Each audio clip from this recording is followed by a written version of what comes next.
AMC. Why I gotta do a fucking accent? Oh, he's mad about this. All right, everybody, welcome to the podcast. What's up?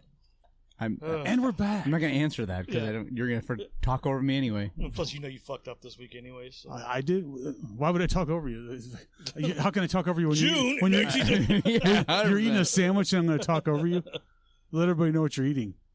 JJ. 1988, May 13th, 1 hour 25 minutes. He's eating a Jimmy John's.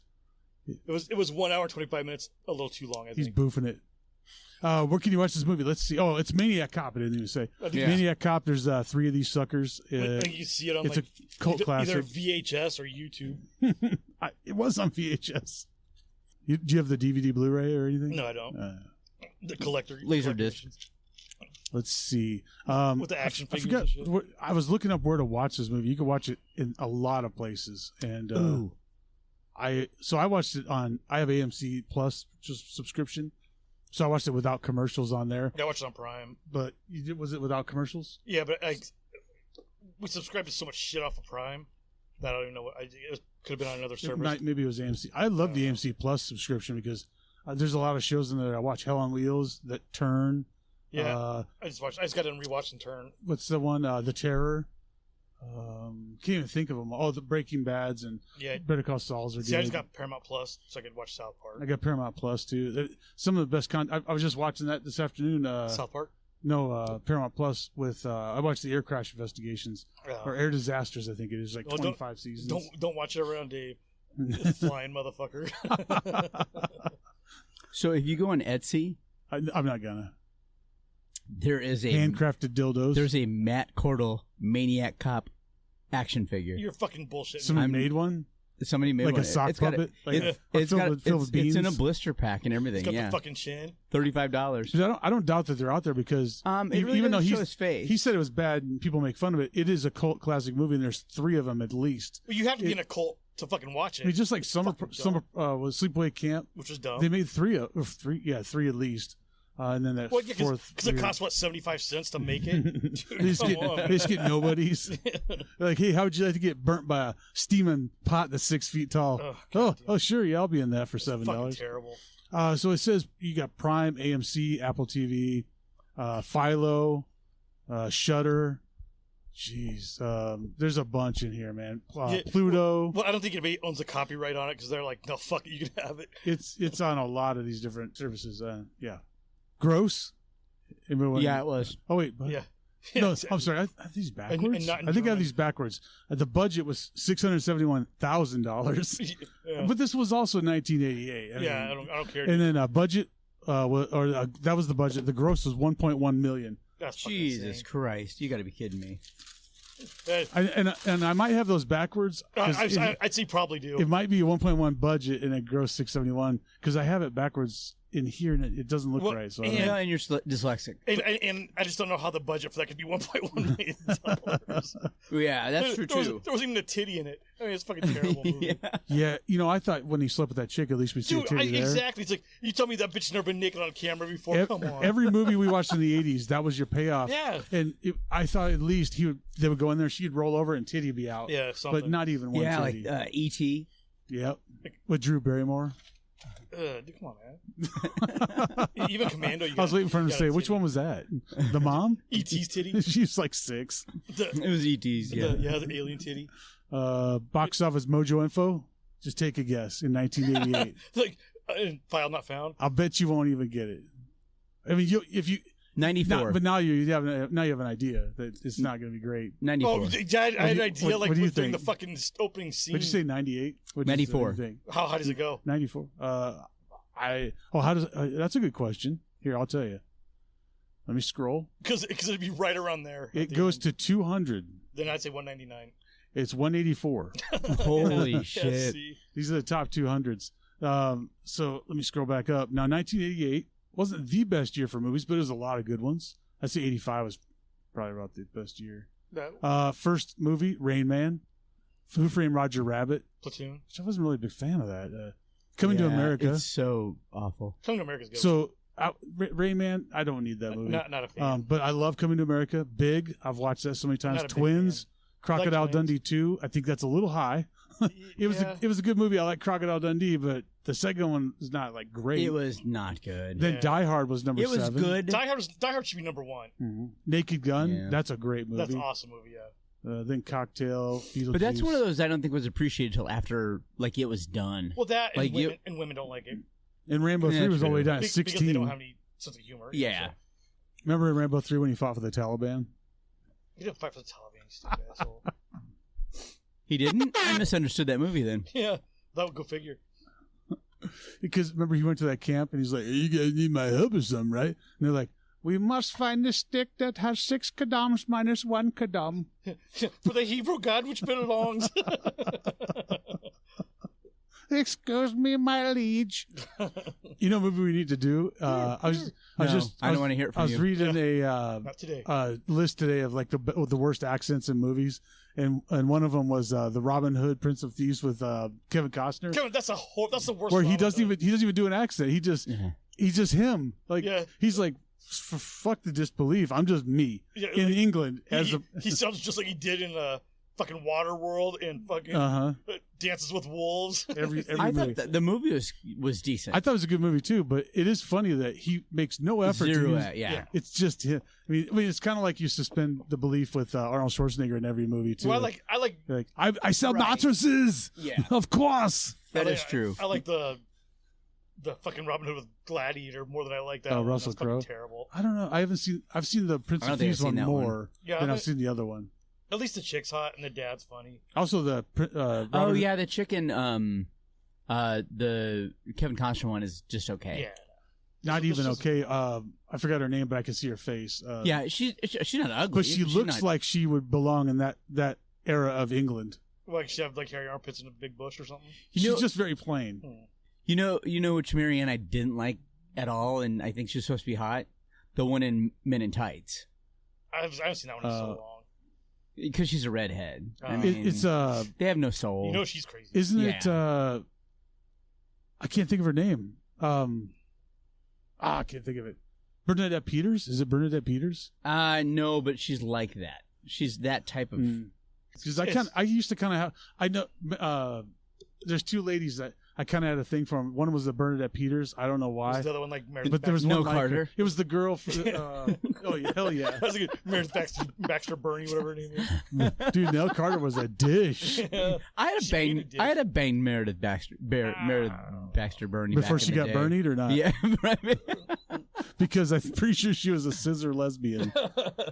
She might have been. I'm almost positive she was. I think she was married to a man at one point, but I'm almost positive she's a lesbian. I felt like I could turn her. Yeah. Well, you could talk shit that CrossFit. Well, I know your band director thought he could turn you, and he was right. And your bunkmate, same thing. You're too late. I don't care. Let's see ratings on this one. IMDb 6.0 out of 10. That's a fresh rating, dude. That's pretty good. Rotten Tomatoes 56%. The only people that voted were like the dude's mom from here and the guy that made the movie. There's only 2 people that fucking voted. Amy Yazbek was her name. Oh, that's hot. In her IMDb pictures, like mildly attractive, but she's old. Well, old now, right? Yeah. I mean, she's born in '62. I mean, she's 10 years older than me. That movie was like 40 years ago. She's 5 years older than you. Was it 40 years ago? Just about that movie, right? Mm-hmm. Yeah. I mean, come on. Of course she's old. Even if she was 20, she's old. No. When was it? 86? No, 93. Oh, 93. Okay. Let's see. Okay, so written by Larry Cohen. Who? French fella. No. The name's familiar, but I think it's just because the name Cohen is familiar. He did things I don't know. Good Irish name. So well done with that one. Yeah. He did the movie Cellular, which I think I know. He did Phone Booth. I got a thing with phones, I guess. The movie Cellulite. Ooh, gross. You should write that movie. Let's see. Directed by William Lustig. Did a little time at a Stalag. Which one? Like Luft 13? Let's see. He was born in the Bronx. Watched a bunch of trashy exploitation fare on 42nd Street and Grindhouse movies. All right, so he was in Army of Darkness, which that's kind of interesting because this movie has Bruce Campbell in it. I didn't know that. Oh. And I mean, probably nothing else you know. So let's not give this guy any hype. But hey, good job, William. So the cast? Who? No, wait. You got music? Do that. Yeah, Joseph Smith. Joseph Smith with the golden plates? No. And the magic underwear? Yeah. What was the angel's name? Moroni? Moroni, yeah. Known for the Maniac. Same dude? He said, no. Go out west, and also I have a beautiful music piece that would go with a cop movie. But you can only read this with the Seeing Stone and a hat in the dark. And only one guy can look at this text. But also I have music. Don't drink Coke. Kate Blanchett was the one that was in Robin Hood. That I was talking about. That's not who I was thinking. The one with Russell Crowe. Yeah. Okay, gotcha. Kate.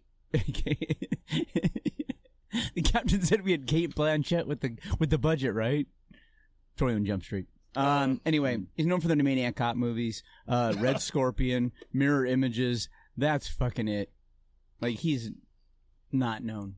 Yeah, Red Scorpion. If you're known for Maniac cop, nobody knows you. I mean, just really, really, Here's what we got. Cast? Who? Now, Yeah. you would actually know some of these people. So Tom Atkins plays Detective Lieutenant Frank McRae, which I wonder if they use this as the basis for Detective Lieutenant Frank Drebin. Dude, I'm just thinking that right now. This guy looks like Tom Skerritt, like got stung by fucking bees and had an allergic reaction or something. I'm going to blow your mind right now. He's alive. No way. Are you shitting me? Yeah, he's still alive and hasn't acted for just a couple years. Dude, there's no way. Was acting. He had a fucking 12-story fall. There's no way the guy's still Nicely done. He's 100 years old. And if you're listening, you might know him best if you're our age or so. He was Amanda Hunsacker's dad on Lethal Weapon. Oh, was he really? Yeah. He's been in lots of stuff, man. He's the guy. You owe me. He's the guy that gets a hole through his chest and the eggnog at the same time. Yeah. No, it was orange juice. Well, I don't know. No, it was milk. in a It was carton. milk. Was it it a milk? carton? I think it was eggnog. I think Yeah, it probably was eggnog. I don't know. It was a Christmas movie. You got Bruce It Campbell as Jack Forrest. Bruce Campbell from Army of Darkness. The heart should have hurt because it got broke when his daughter was in porn. So Yeah, true. Well, it hurt even more when he found out Roger watched the film 28 times in one night. wore that fucking VHS the fuck out. Rog, you didn't have to keep watching it. And it ruined my marriage.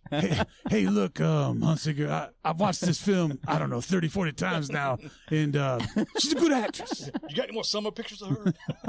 I'm going to need more evidence. Does she have any panties she left behind? Can you, Was she wearing them all when she died? can you at least have her set a scene up or two? Yeah? I can't get into this. Where You got Lorene Landon with Roll straight Teresa into- Mallory. roll straight into fucking. Teresa plays the detective cop who Jack has an affair with. Then you have Richard Roundtree, who's been in a bunch of stuff. I think he's dead now. Commissioner Pike, the black guy, who is one of those archetypes for the angry black captain, 1980s, yeah. or that the stern black captain type thing. If you're our age or so, you would know him best. He was in all the Shafts back in the day, the Shaft movies. I So never watched Steve- those. Huh? Steve was in all the Shafts too. Yeah. Who was? Oh, on all No, the I Shafts. was the Shaft. William Smith is Captain Ripley. Do you guys know him from anything? Hold on. I only know him from one thing. Believe I go it or with not. Wade. What? You're gonna look and then tell me? Yeah. Oh yeah, I do know him. Let me look. Ripley's Believe It or Not. I know him from. I think it's Any Which Way You Can. He was when they had the fight between Clint Eastwood and the guy. It was the whole basis of the movie. He was the guy he fought. Mm. So they had that fight all over the place. Hey, they're fighting. They're fighting. Come on. He was Strelinoff in the shittier Red Dawn. Yes, Fuck off. he was in there.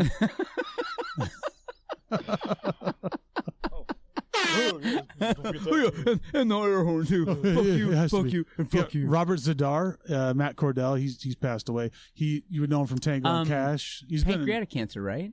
I can't remember, but that sounds Well, right. I think it was embarrassment. From his jaw. Yeah. Jesus Christ! You broke that jaw. You know who I always think he kind of looks like? Think of I'm going to say celebrity because the guy's done a bunch of stuff. Think of a celebrity who this guy kind of reminds you of in the face. Nobody. Think just a blowhard. Mr. Ed. No, just a real blowhard. Oh, Sylvester Stallone. You're close. You're getting there. Oh, A guy with no talent who's a blowhard. Who thinks he's like the best at everything. oh, Seagal.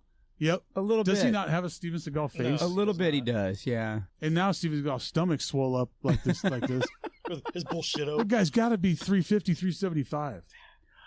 Still talking about I'm the best. And he's a Russian shill, too. I mean, come on, dude. Oh my God! Going back to Will Smith. Is he Russian now? because he's everything. He's a big Russian. Whatever works. Yeah. Going back to William Smith. Sorry, I should say William Smith, not Will Smith. He was in all of the series TV shows we would have watched. The A-Team. Matt Houston, Fall Guy, Chips. McMillan and Wife. I didn't watch any of those. Oh, he was a store clerk. The Outsiders. McMillan and Wife, Rider, right? Benson. Moonlighting. I liked Benson. He was in The Jerk too. He's what? Well, I like black people, so sorry. Oh yeah, they're just here to entertain you. You don't like Robert Guillaume? They're just here to entertain you. They don't have anything else to do. You're a kid, man. You're an asshole. And Buck Rogers in the 25th Century. That was Hawaii Five-0. I have an off the subject John question. Go ahead. I have a size 13 foot. Is there any way I could share the space with this amplifier down here? You can push it off the side. Just push it towards me. Yeah, there you go. Why is it there? I don't want to break it. Why are you? You're fine. Okay, there you go. Why are you being such a pussy? God. Dukes room. of Hazzard. He was Fantasy Island. BJ and the Bear. Fantasy Island. You blame.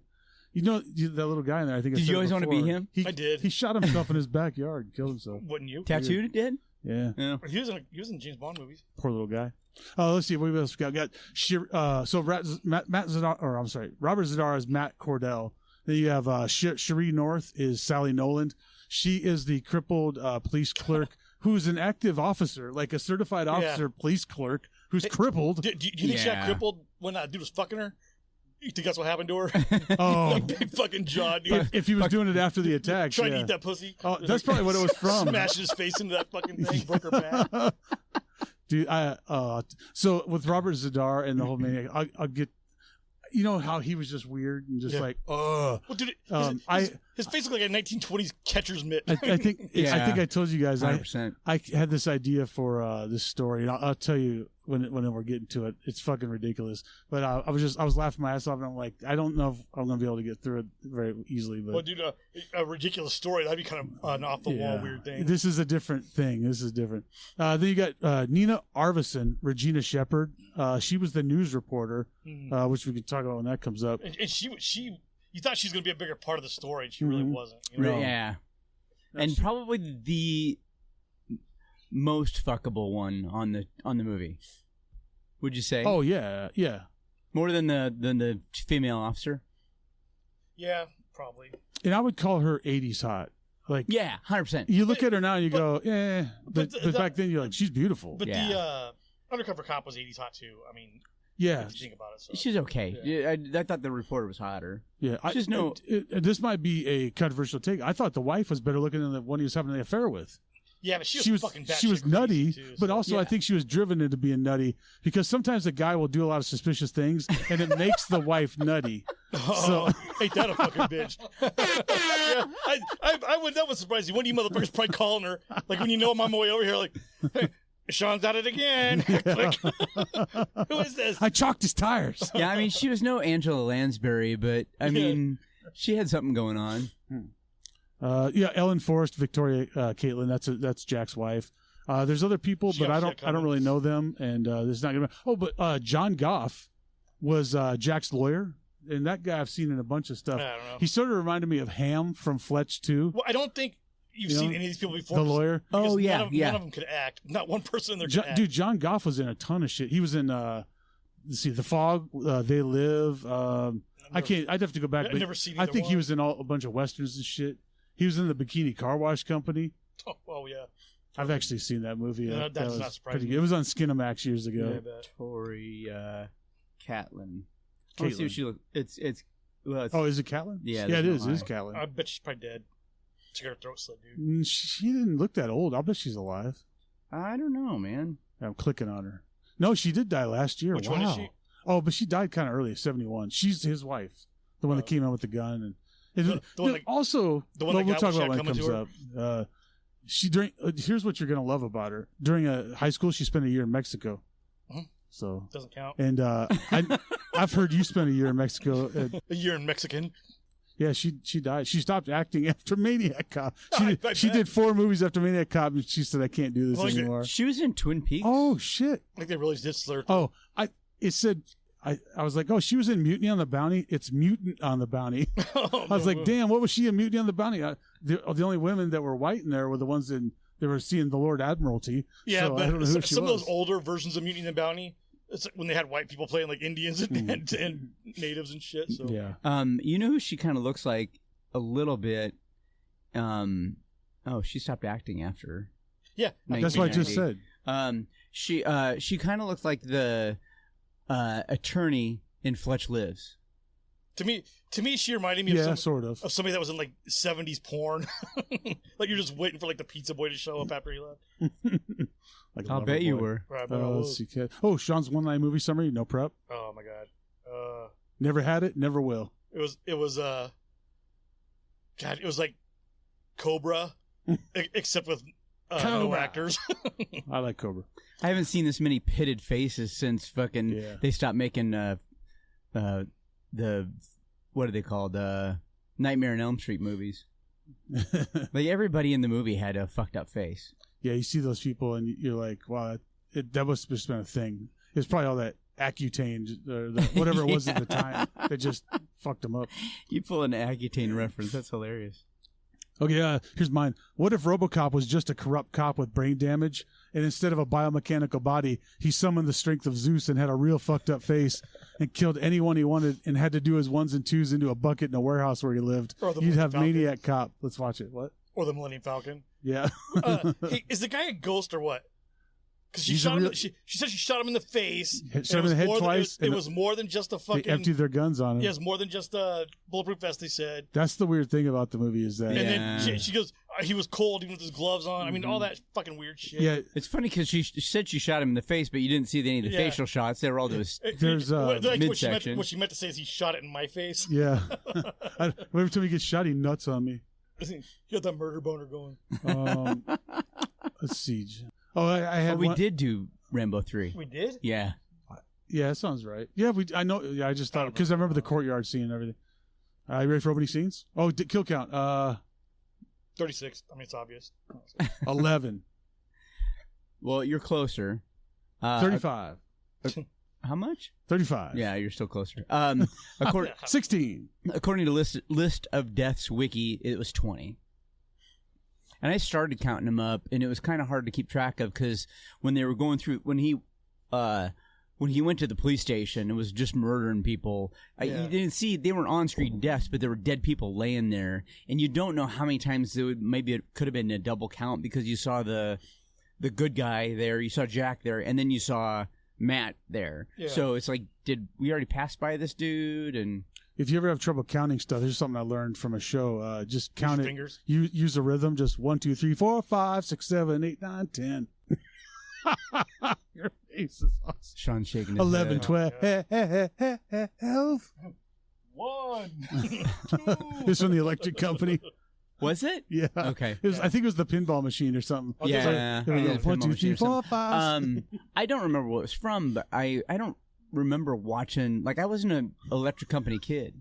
I was Sesame Street. I remember seeing that. I mean, I didn't watch remember the 1 little, 2 little, 3 little ladybugs. They took the Indians. They took the Indians out. Yeah. No. 3 little 4. It was ladybug at the ladybug picnic. 1 little, 2 little, 3 little. Yeah. I never did. That's just the wrong Indian.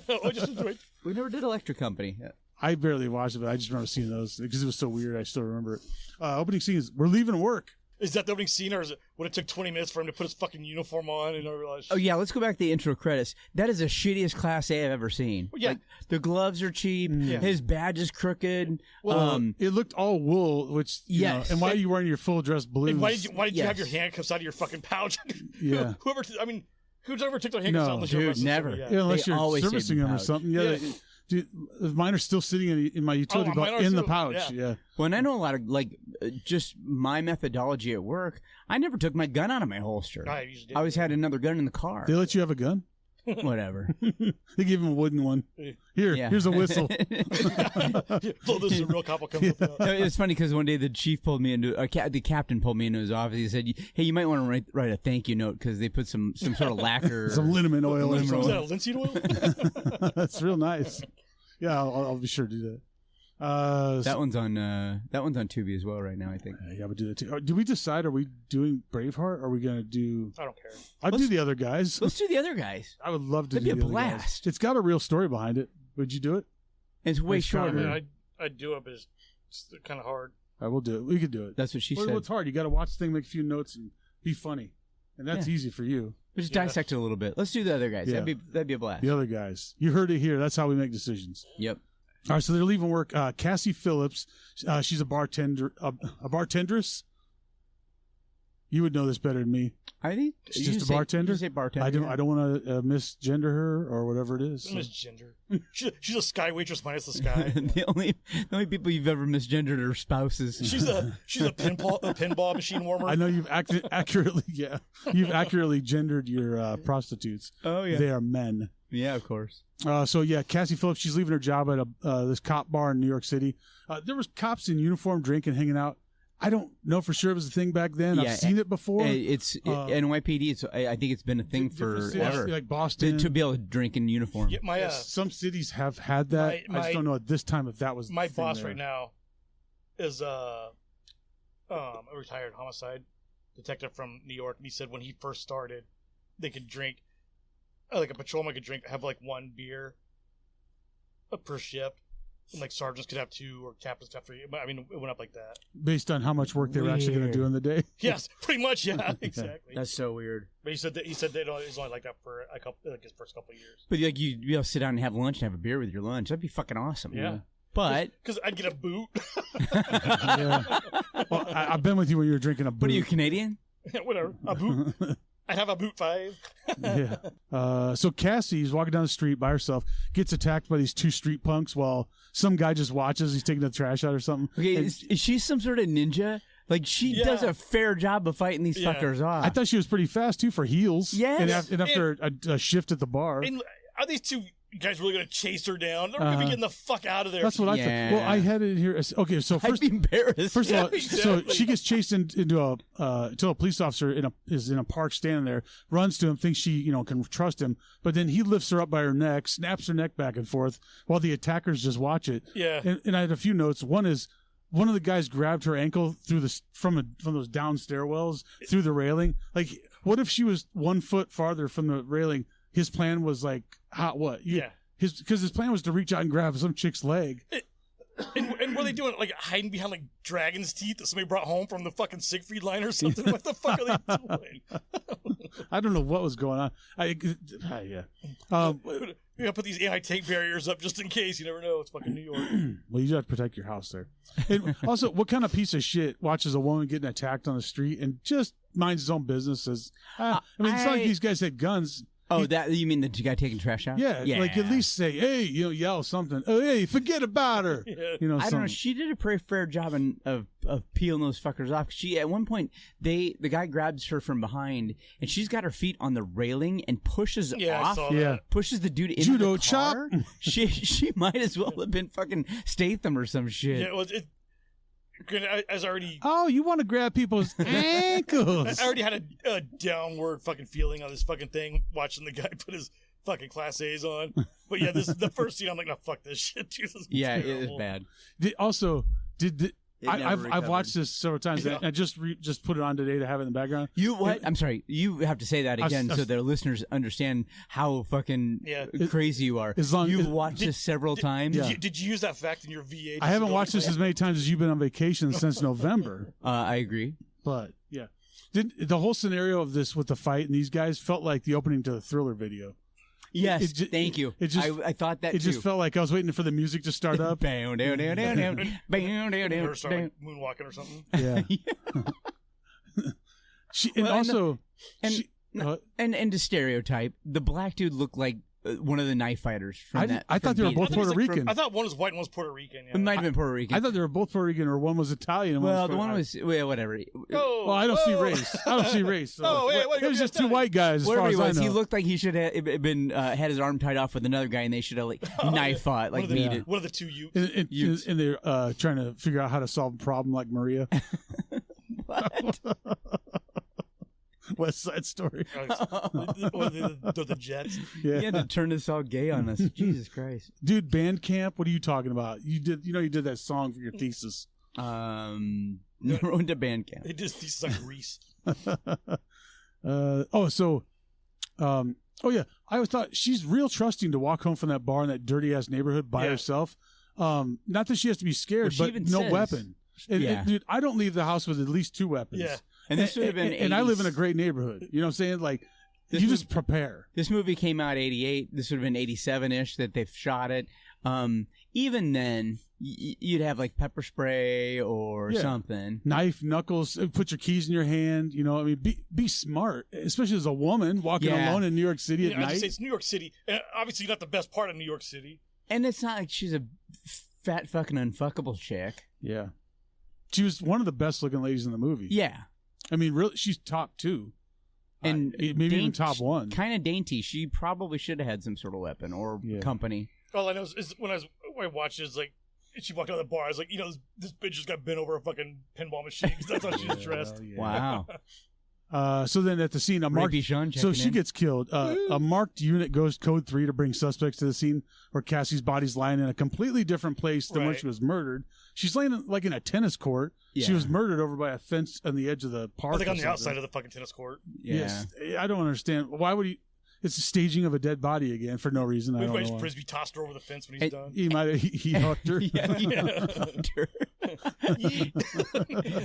might have been a midget tossing champion. He caber tossed her over the thing. Once she went into rigor mortis. Yeah, he did the caber toss and then she was stiff. But he had to go home and get his kilt. Yeah, or like the keg toss at the World's Strongest Man game. And they rounded these fuckers off awful quick. Oh yeah. And wearing the same clothes. It's almost like did they go and try to report to somebody else?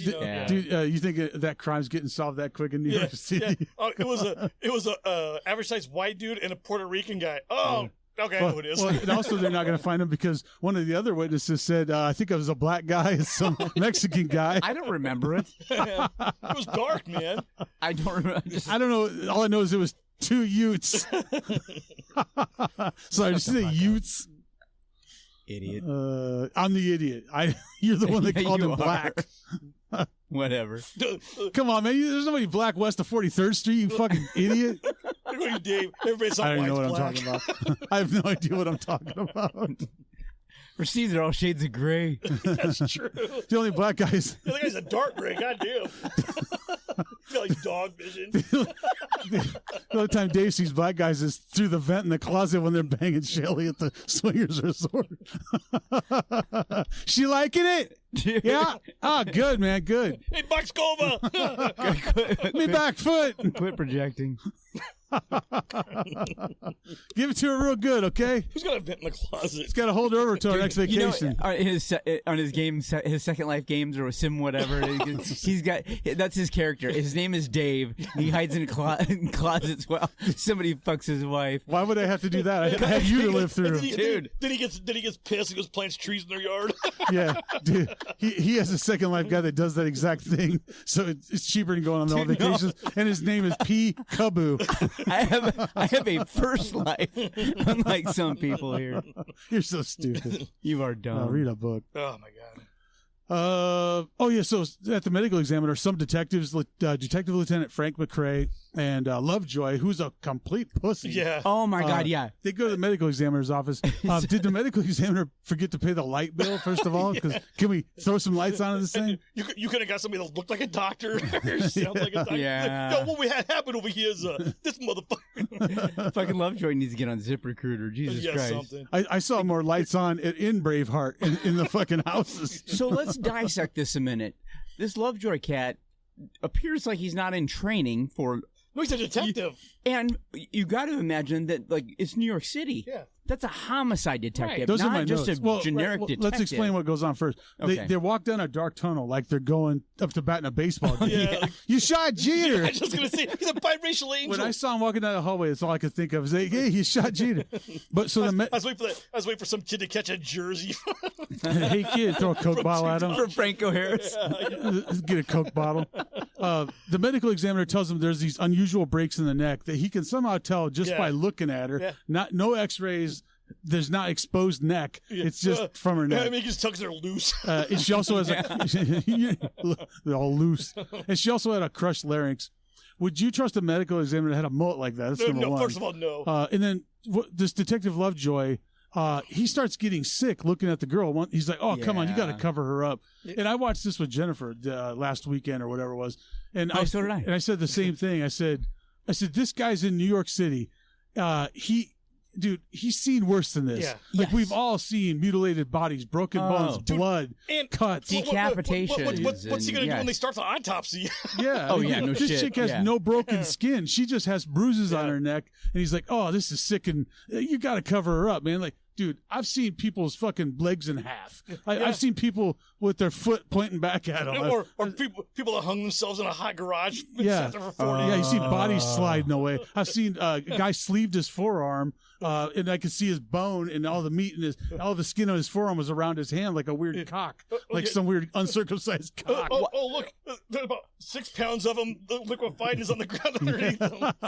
Why does it have to be a cock? You describe it as something else besides a penis. Well, I was thinking of you in the swinging. Oh, it was on the brain. Dude, everything goes to dicks with you. But if he can't handle a lady with some bruises on her neck, he needs to get the fuck out of that. And it's really there's no department in the world that you could go work at, my friend. Well, she's a waitress at some dive bar. Like, she didn't know this was going to end. This is how she's going to end up at some point.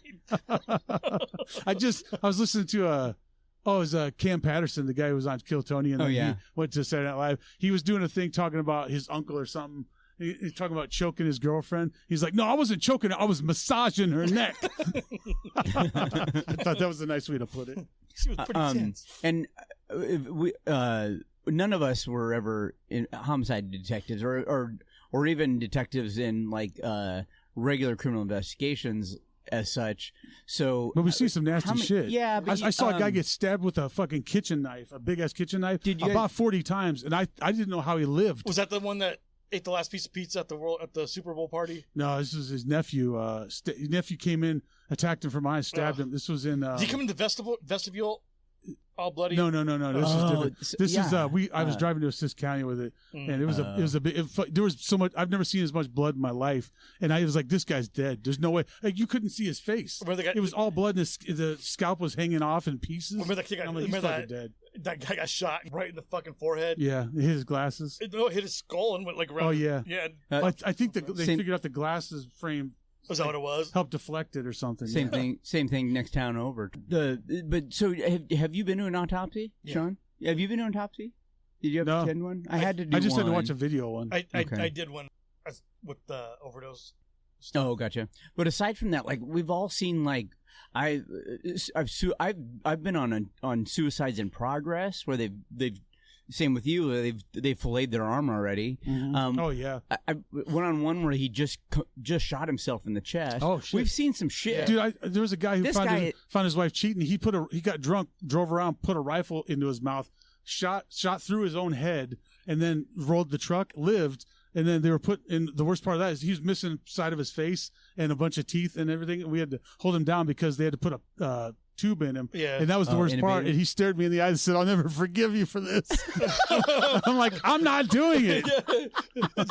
Steve ain't been right since. Actually, he said, "I'll never forgive you for this." But that being said, and you're talking most of our time street officers.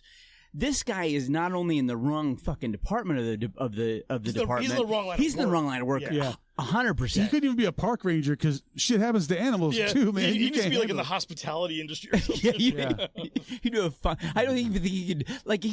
He couldn't do maid service. He'd fucking gross out at that too. Yeah, stains and sheets and stuff. Dead bodies in hotels. You might want to stick with cooking or a stay-at-home dad. No, because he might cut himself with a knife and he'll maybe appliance sales or something. He sell mattresses. Like the guy.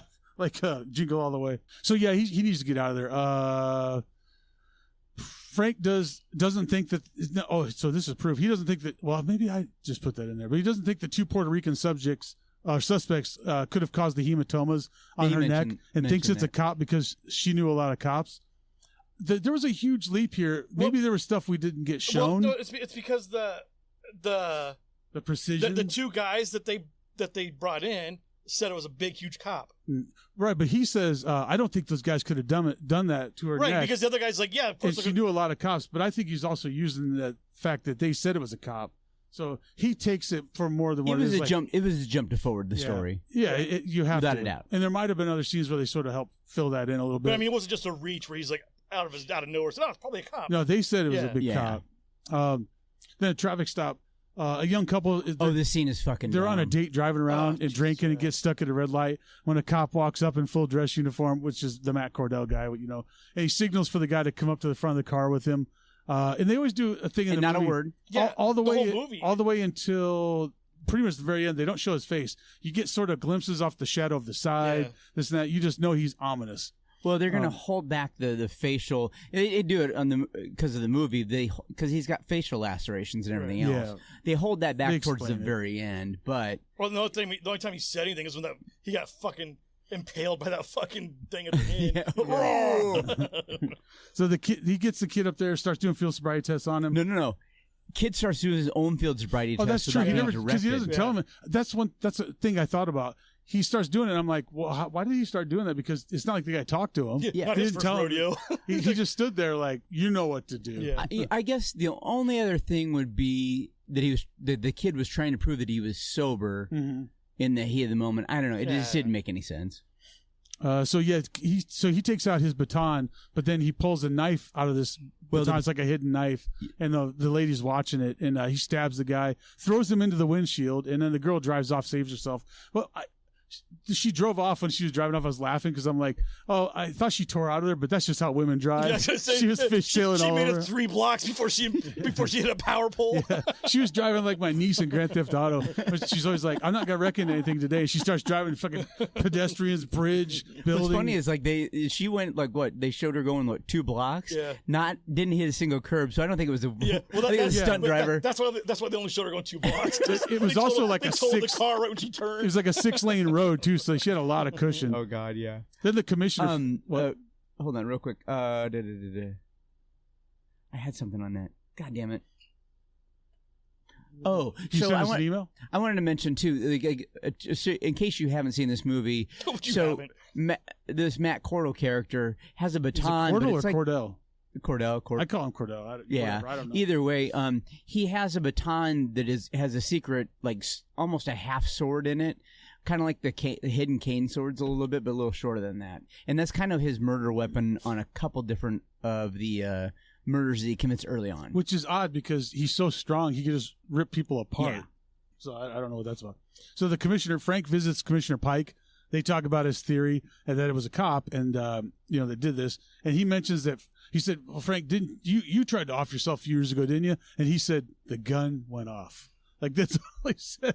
Like, why are we even bringing up the fact that Frank had a mental issue a while back? HIPAA. Clearly, it's one of those things that clearly they're trying to paint some sort of picture where the commissioner doesn't like this guy. Well, and the commissioner wants the heat on something other than a cop's doing it. Yeah.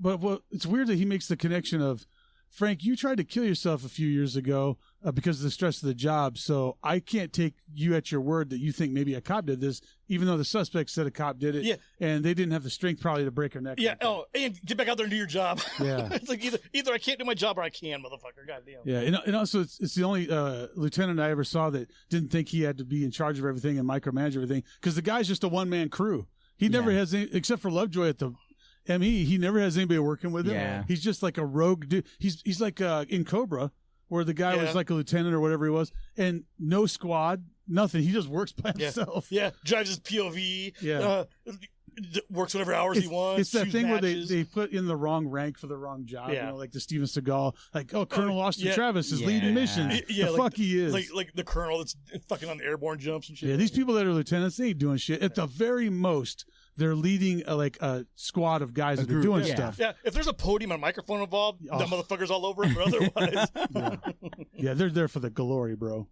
So then Frank wants to have a profiler look through the police files to see if anybody who's disturbed and see if he can find it. Now I don't know how many they had back then. I'm going to guess 20,000 at least police officers. I don't know how you're going to go through manually 20,000 police files. Well, they have a computer, but that's just early on. That's just database shit.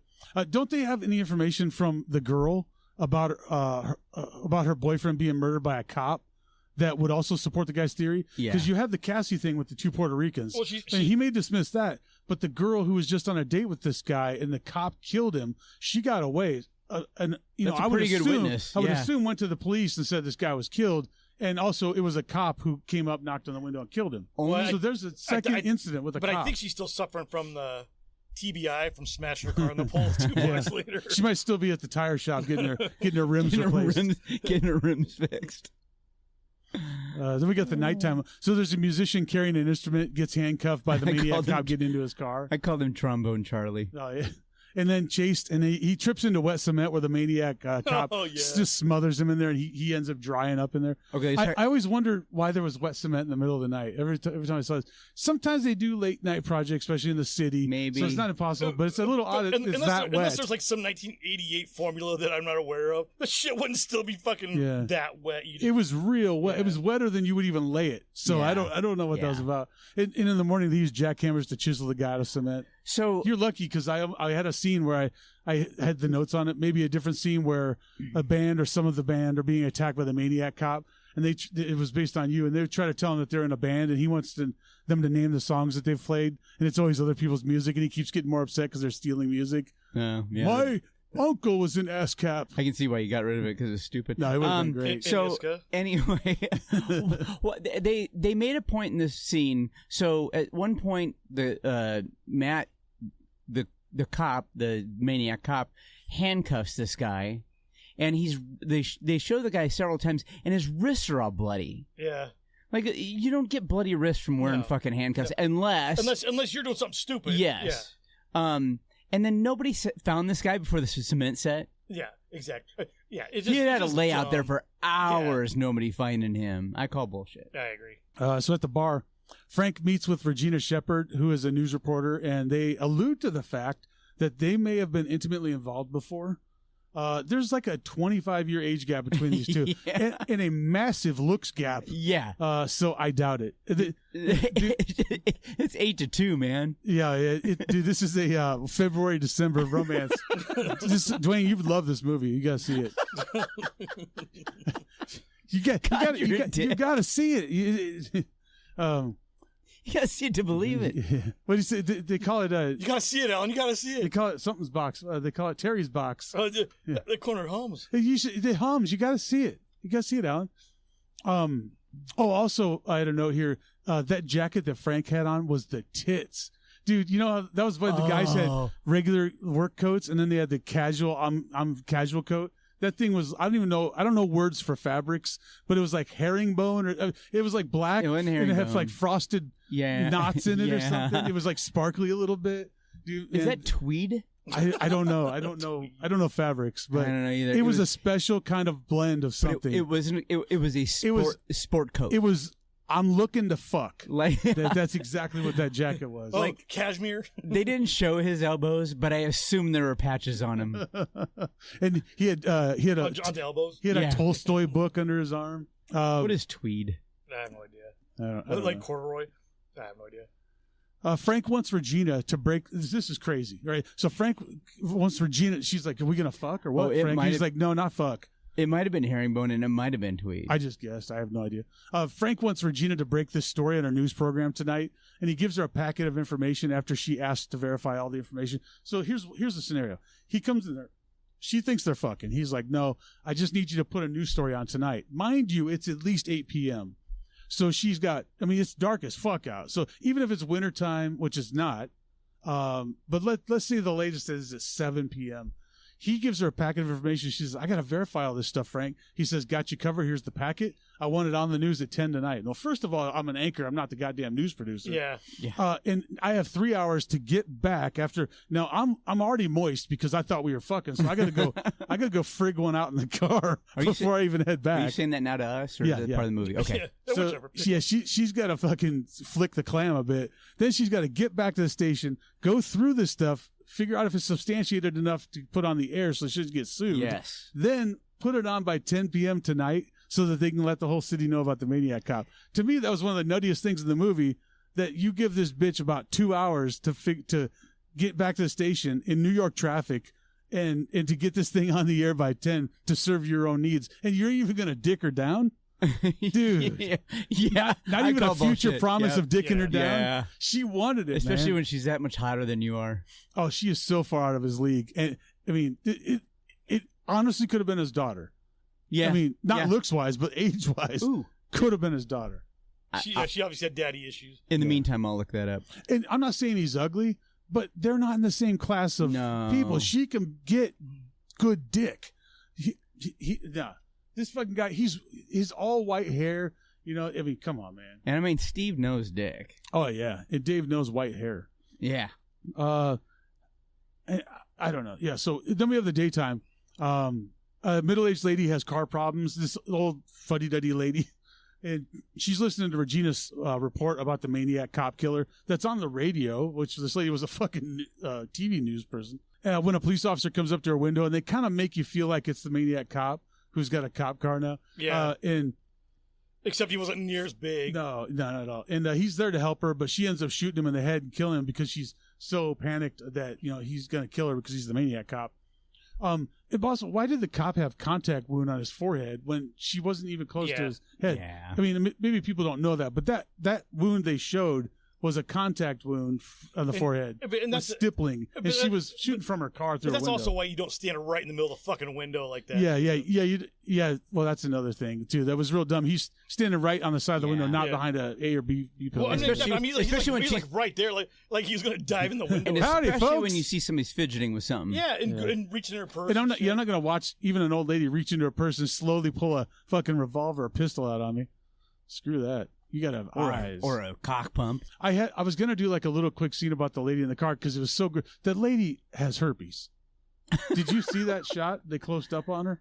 No, she had a herpes in her. If it wasn't a herpes, she just got done eating a jelly sandwich because it was fucked up. Gross. They zoomed in too far. And also, if you have an actress that has a herp, how about don't zoom in on her that far? Yeah. Like, there's no need to. Yeah, back up, buddy. Yeah.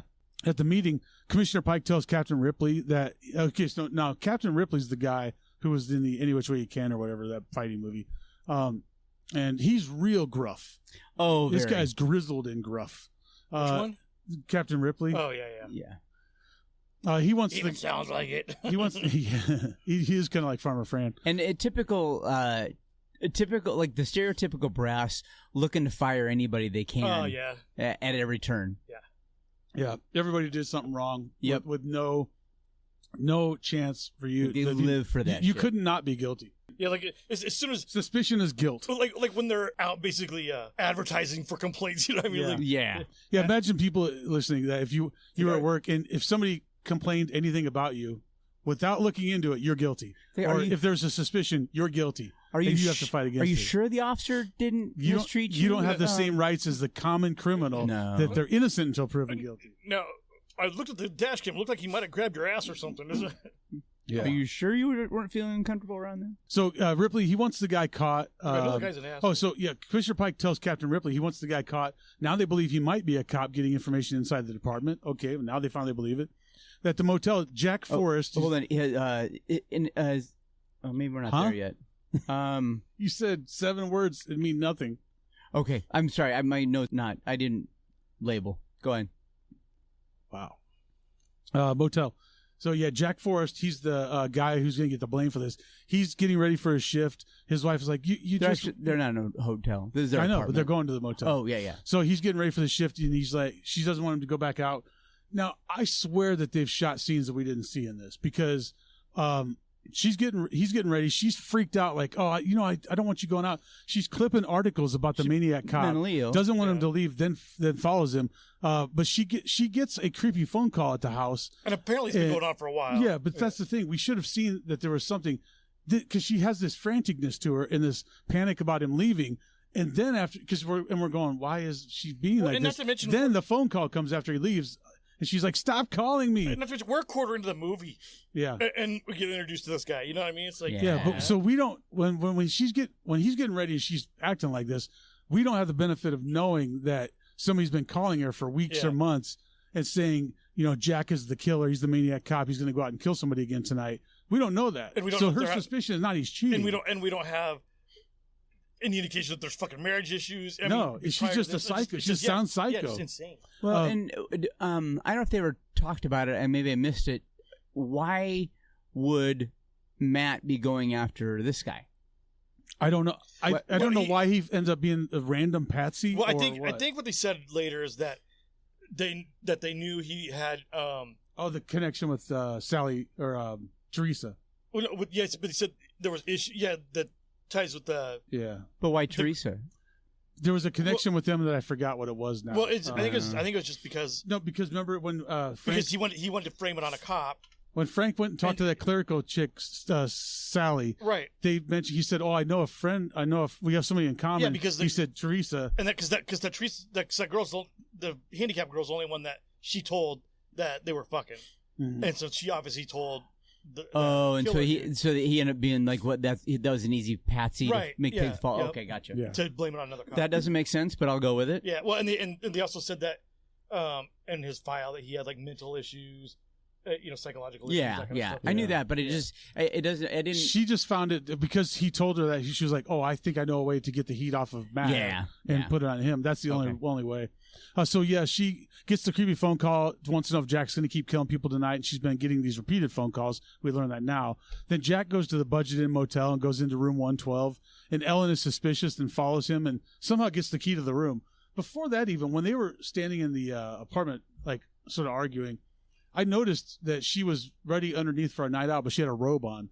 So I was like, where's she going to go? Because then she just threw the robe off, threw a trench coat on her. But I mean, he left quite a bit before her. I think so too. I don't think she could have caught. And then he was wasting much time at the fucking office and shit. You know what I mean? And he's not aware of himself for being a police officer, dude. I'm always aware of my surroundings and footsteps and anybody near me. And you can't hear this clicking from high heels behind you and never look back at it. And there's two people walking down the street, him and her. You know what I mean? Yeah. So then, I don't. Somehow she gets this key to the motel. I don't know how. They don't say that. We don't hear the conversation. She just comes up with the key. I know she blew the guy, gave him $5, and stole it. And these like multi-room fucking hotels or something. Yeah, these was. Yeah. When they went in there, I was like, "Is this the maid?" It was like a suite. Yeah. It's the nicest dirtbag motel you ever saw. Yeah, because there's an ante room. There's everywhere. You got a sitting room. It's like, hey, can we just go to your apartment, lady? Come on. Jesus. Yeah. Why can't we? Because isn't she single? Yeah. Maybe this place is closer. I was gonna say it has to be closer, or it's in their beat area or something. Yeah, it could be. So, I mean, this is crazy because then he wears his uniform down there and everything. Yeah, it's like in New York, a lot of those guys. Dude, all you had to do is say, wear their uniforms. All you had to do is say we're recording a podcast tonight. I mean, how fucking hard is it? Yeah. Just tell your wife you need like 3 hours. It's 3 hours. 6-hour podcast. Yeah. Come on, babe. So 3 hours with drive time. It'll just be us. She goes in the room, sees that he's scrogging another cop, Teresa Mallory. I still gotta say that I think the wife's better looking than Teresa. I don't know, man. I mean, she's nutty, but she's been driven nuts. But I think looks-wise, she looks better. I don't know. So it's not all about looks, but neither one of them like. Yeah, both of them are very 80s. Yeah, but one of them just so mousy and shit. Like, but then Ellen pulls a gun on Jack, and both of them really. They kind of talk about it. You think somebody's gonna get shot. Then she just runs off and gets grabbed by the Maniac cop and pulled into a van. And that blonde cop would have shot that bitch. Yeah. you know she had one under the pillow. So the cleaning lady comes in, finds Ellen dead. Yeah. The wife with a slit throat in the bed that Jack was having sex in a little bit ago. So there's evidence there. Here's something that I thought was weird. So when they went when Ellen went in the room, in that front room, whatever it was, there was like a little couch or sofa where they apparently got naked out there and then walked into the bedroom. But that's a trope. You know what I mean? Yeah. There's always like the bra panties. But what's weird is they had two uniform hats and like they were both wearing uniforms. Yeah, but when you see her, when they go to where she's working undercover as a prostitute. Right. So why the hell is she wearing a uniform? It's just they just thought like two cops are banging. Exactly. Yeah. But really they didn't think that one through. It should have been like the Naked Gun, where it's like a pile of like 13 guns and shit in there. Or In the Line of Fire, when they keep picking up the line. Or Tackleberry, when that lady. Oh yeah, that was another good one. Neither one of those chicks were an Aaron Gray. Huh? From Buck Rogers. I don't even remember her. She's all right. I thought she was hot. For the time, yeah. For the time she was, yeah. Is that the chick from Happy Days? No, it's Erin. What's her name? Erin Moran. You're talking about what's her face? The Cunningham girl. What's her name? Ooh, what's her name? Balmudo. Yeah, I don't know. Anyway, Erin, she's also the wife, I think, or the girlfriend on. She's one of the Pink Ladies, right? No. Roll call. Captain Ripley pulls Forrest out of roll call, tells him his wife is dead. And he's like, cause it's pretty funny too, because he walks into roll call. They're all like standing there for roll call, which like they're going to stand up. Yeah. I think they'll be sitting down. But he pulls. He goes, "What's his name? Forrest." And they walk out together and stand up. And so Ripley's walking to the window. I was laughing at this. Ripley's like walking to the window to look out. You know, he's real stiff, wearing his dress blues, and Forrest walks out behind him after this captain comes in, who's a dick anyway, and he's like, "So you figured out the vacation home yet, Captain? What are you thinking now? Are you gonna go to Fort Lauderdale?" Like, dude, I don't think he's coming into roll call because he wants your advice on where to get a timeshare. I heard you want the P-38. Forrest, is it? What do you think about Fort Lauderdale? I'm thinking about getting a timeshare. So he's like, your wife's dead. What? This can't be. But he's not that mad about it. Well, he tells a movie because he's like, your wife's dead. And he's like, oh, he's like fucking doing cartwheels. I was just talking to Jennifer today about this thing, and she said, oh, that whole thing where he's not even concerned that his wife is dead, because she tells her, he's like, isn't that a bitch? Huh? Yeah. Weird. So Teresa and I can bang with no consequences anymore? My wife's dead? Really? But I killed my wife. Yeah. I killed my wife. but come on, you can see that's what his relationship is like. Aren't you just a little relieved? Yeah, exactly. Well, but here's the most unrealistic part is when they fucking arrest him and shit, and he's got a perfect alibi, and he's like, nah, I'm not gonna drop that reverse card quite yet. Yeah, I don't want to get us in trouble for an affair at work. Yeah, murder. I'll face the murder charges. Not only that, but like he's in the clear as far as the marriage goes. Yeah, like he hasn't had to tell anybody about it. Everything's good. Yeah, I was fucking killing that shit. Everything's good. All they're gonna get is let's get it. Let's get to that first, and we'll talk. The only about thing I killed was that bitch's pussy. Yeah, not according to her. Here's her statement. But she did verify I was there. So Frank and Ripley, they're interviewing Forrest, show him clippings from his apartment. He's in detention now. He's detained or maybe arrested. I don't understand the angle here, except that maybe the female on the phone was creating this suspicion about Jack, and we talked about that. That's the only reason why they would pin this on Jack, to get this out, get this for them, to get the heat off of Matt. Well, it's a bunch of circumstantial shit. Yeah. You know what I mean? His wife wrote in her diary that he thinks she's the murderer, so that does hurt. Yeah. And then Jack's attorney shows up. Apparently, they had enough to charge him, and they said they're going to do a lineup in the morning. Well, and apparently, they had enough for a warrant for his house. Yeah. I don't know how they get. When we watched this, I told Jennifer, I said, first of all they have is suspicision. Yeah, you don't have probable cause to arrest this guy. A dead lady at a hotel. Just because somebody's wife's dead doesn't mean you have probable cause they killed her, or probable cause to search the house. Yeah, you need something. Yeah, I mean, something to put them together. Right. Especially, I mean, something tied to the house. You don't even need the alibi at that point. All you have is dead wife and husband. In a pump and dump hotel too. Yeah. It could have been fucking anybody. In Teresa's statement, what's his name again? Forrest. In Teresa's statement, Forrest said that you had just had intercourse and were still crying when your wife came in. Exactly. So Jack tells his attorney he has a witness if they need it. It was the lady he was banging, and the worst they're going to get out of this is like, let's say that they really bust them for the inner office thing or whatever, or maybe they were on duty. One of them was a couple of days off or tops. But, I mean, you're talking about like shit. Come on, this is the 80s in fucking New York City. First of all, so who cares, dude? If they're not they're not going to fire them. If they're not boss / subordinate. Exactly. They won't give a fuck. And we know they're not, because one's working undercover prostitution, the other one's a beat cop. Doing it. I mean, you get in a little trouble for that. That's what I'm saying. Even if you were, but I don't think they were. Even if you were on the clock, suspension for a couple days, that's it. So it's not like, well, I can't say it because we'll get fired. Well, they ain't firing you for fucking. Well, if they're going to fire you for fucking, they lose 10% of their department. Your captain is fucking accusing you of murder. All these people are, I'm not going to say. Then the fucking, that Tom Skerritt looking dude comes in. He's in there for 2 minutes. Oh, yeah, it's this bitch from fucking Undercover. Yeah. It's like, come on.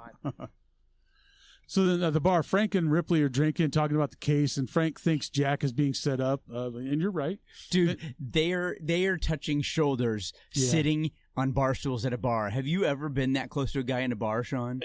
I know he has. Have you ever been that close to a guy in a bungalow in Mexico? If it was like a busy bar or something, you know what I mean? But not in that situation. Even then, I've been at bars like when you go up to the bar to get a drink. And but it's realistic, you angle out so you can talk to this person, not both sit at the bar like this. No, I mean, they were just trying to get in the shot. I've never like sat on a stool at a bar that close to each other. No, but like I've like fucking pushed my way. Well, Dave thinks it's odd because they're using 2 stools. They're not spider sitting. Not sitting spider. Steve thought. Come on, we don't need all these stools. Steve thought it was odd because the stools were right side up. You can fit 4 guys in this stool. Here, watch. We did this in the Navy. No, you don't have to take the top off my beer. I'll use my mangled dick to do it. It ain't gonna do it any more damage to it. Are you saying that to us right now? Or is it... Okay. So Frank visits the jail, visits Jack in jail, and he admits his affair with Theresa, and Frank goes to find her on duty. Because he goes, yeah, she's on duty right now. He knows right where to go. In the whole city, he knows where to go. Teresa's working undercover with no backup or support, and the Maniac cop attacks her in the alleyway. Yeah, but Frank shows up and saves her. I mean, dude, was that ever a thing? Never. No. Not even in the Old West were they doing it with fucking no backup. Especially a female officer. Yeah. Well, even if you're doing a drug buy or anything else, you've got a team, a backup, something, somebody to watch over you because this isn't Serpico. Well, I mean, somebody's got to listen to the fucking wire listen to the fucking wire. I mean, it's just that's ridiculous. Yeah. I mean, it's not like it's a deep undercover thing. You know what I mean? Like it's not. You're just selling pussy, dude. We're not selling fucking kilos of coke. We're selling launch codes. And here's and that pussy's battered from last night anyway. Exactly. Here's my question for you guys, because I know it's not true in the state that we're in, but where the guy that approached her initially in the car said, "Are you sure you're not a cop?" That's. She said you said the golden thing, and I have, I am or whatever. Admit. That's been a wives' tale. That's such a fallacy. That's been a wives' tale forever. That's not everywhere though. As far as I know, that's everywhere. Never ever. Yeah. I thought that too. Because it's not the Supreme Court has ruled that you can deceive the suspect in order to get the truth. You can't use threat of other things and coercion. Yeah, you can't be like, I know that. well, if you don't tell me, then this is going to happen. You can't. It can't be a threat, but you can lie to them all day long. Because hey, guess what? I found your place. I found some evidence. Well, and especially in that case, because in an undercover capacity, it's an officer safety issue. Right. You know what I mean? Yeah. So no, that's not true. Yeah, because then you say and boom, shoot. But people to this day still say that. They still say. Well, they also say, you didn't read me my rights. Oh my God, that's a. Oh my God, I hate that fucking thing. I didn't ask any questions after you were detained, so I don't care. Actually, I did, but I just asked you simple questions I'm not going to use. It's because I've been addicted to watch like the body cam, all those body cam things. Yeah. And Cindy can't stand it because I sit there and I fucking just bash everything. Like the one yesterday, like she goes up there, the female officer, and she asks for the lady's license, registration, all that shit. She gets it. She's standing there holding that shit in her hand.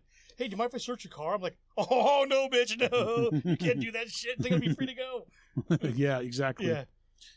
I've even had people screaming at me like I'm arresting them. They're going, "You can't arrest me. You didn't read me my rights." Yeah, I'm not asking you anything. Get fired. Yeah. All I'm doing is processing you. You violated my rights. I didn't get my Miranda warnings. I've already had probable cause. I'm done. And for the listeners, if you don't know, law enforcement is only required to do Miranda when there's questioning and custody. Yeah. If you have the absence not only of that, either, it has to be questioning about the case reason you're detained, and that you can question them about anything else. Yeah. It could be another crime that you're not detaining them. If you have the absence of either, you're not required to Mirandize. But sometimes you'll do error on the caution. And if you think you might fall into a conversation. And there's certain kind of exceptions too. Like if it's a DUI stop, you don't have to Mirandize them before you. Yeah, because that's administrative processing. Right. It's considered that. Yeah. But also there's different exceptions too. There's the public safety exception. Right. Things like that. If they were involved in a robbery or assault and they had a gun and then now they don't have it, you can question them about where the gun is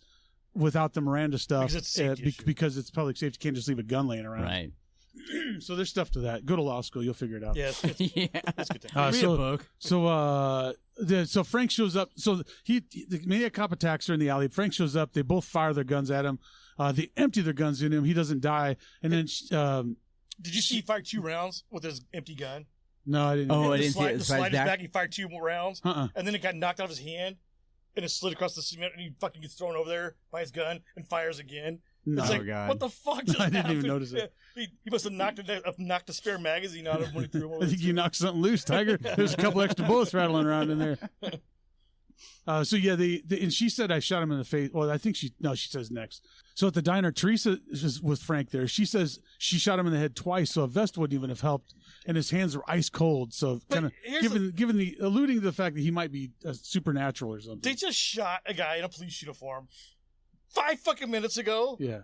And hey, let's go get some dinner. Yep. I mean, come on, with no man. report or nothing. Yeah. Yeah. He doesn't show up. No, just fuck it.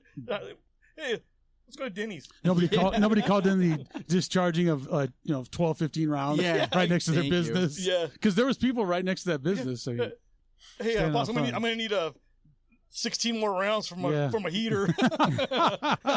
Wouldn't you know it? They dropped out into the sewer. Yeah, the mob's got it. Fell right out of my belt. I had to dispatch a deer. Yeah. So he wouldn't hold still. Theresa said the only one that she told about the affair was Sally Noland, who's an officer at the station and has a leg brace.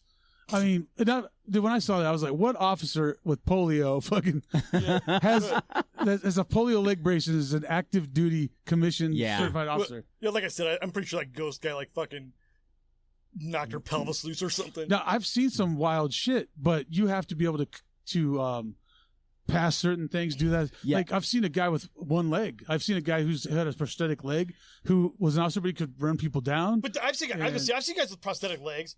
Yeah, that's not a big deal. As long as you can do the run job. like fucking deer, man. Yeah. Like that guy from South Africa that killed his wife. I've seen people, the Blade Runner. Yeah. Not only that, but you have to be able to protect the firearm that you're carrying. Yeah. Well, a lot of those guys couldn't, even the guys and stuff I saw in that force. And plus, there was no retention on those fucking holsters. No. It was just their saddlebag holsters or something. But yeah, I don't think they're going to have her on the active roles with a fucking leg brace. I mean, not only was it a leg brace, she was dragging that bitch like that old lady at that wedding. I knew you were going to bring that up. I'm sure that's why she's, an office pogue now. Yeah, but she shouldn't be a certified holding a gun. Because she's a weak lady. She's older and she's fucked up. Her body's fucked up. Yeah, she's not strong. I mean, her leg can't be the only thing messed up after she fucking hooked herself out the window. Yeah, true. Over her lover. True. So then Frank gives her his keys and wants her to hide at his place. Yeah, I'll bet you do, Frank. Exactly. You fucking dirty motherfucker. Yeah, that's policy. Well, you saw if the anchor lady stops by, hide. If you see the anchor lady there, why don't you guys rub them clams together until I get there? I was gonna say, dude, you saw him a couple scenes ago. The guy apparently does not use pussy as a motivator.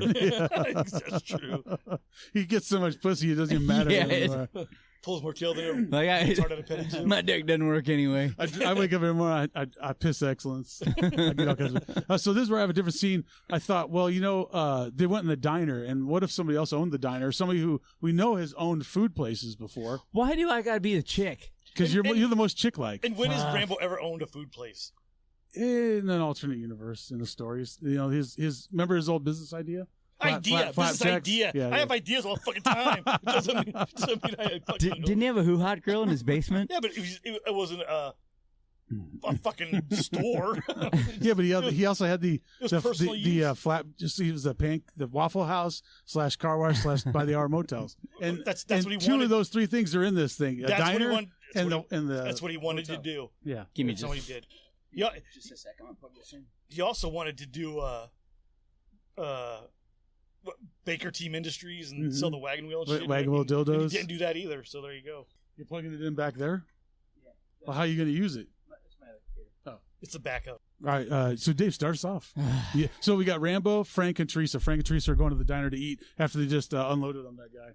Yeah, and then probably unloaded on each other, so... See if you can see how close. Remember, we might be animating or doing this stuff, so try to do good on this. That sure was a weird experience, Frank.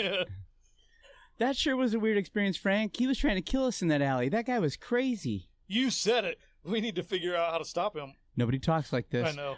Do you think we should file? What do you think, Batman? Pow. Listen, boy wonder. Do you think we should file a report since we shot someone? Are you crazy? Reports are for the gays and the French. We don't do reports. Hey, yo, how you guys doing? Who the hell are you? This guy says, who are you? Like, I didn't just make some grade A batter back there. That's gross. Seriously. Who are you? Yeah, I was talking about pancake batter, but John J. Rambo's the name, and putting things inside you via fork and knife is my game. I'm the owner of this establishment, which is a word for which I am uncertain of the meaning. Oh, that's cool. We love this place. We've been telling everyone about it. Well, thank you so much. I came up with the idea whilst crying about some friends who had died. I just destroyed a small town in Washington, and I was like, you know what? Bingo bango. You got to open a flapjack restaurant / car wash / by the hour motel. That's a really unique business model. Do you find that you get your best ideas after you destroy a small town? Hey, oftentimes, yes, and it's one of my favorite things to do. I heard you did a little time for that incident. Isn't that right? It must have been rough.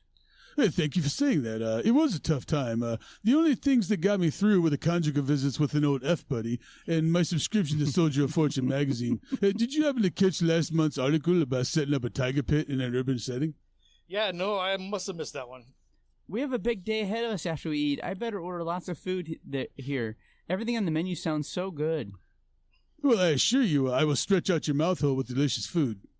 Yeah, please don't say it like that. Yeah, whoopsie doopsie, that's on me. Hey, so after breakfast, are you looking to get a car wash? No, thank you, not today. Hey, no worries. Perhaps get a room for an hour or two and do a little old-fashioned fucking. Hey, there's a lady present. Yeah, I know, right? Gross. hey, you're the one that brought her here.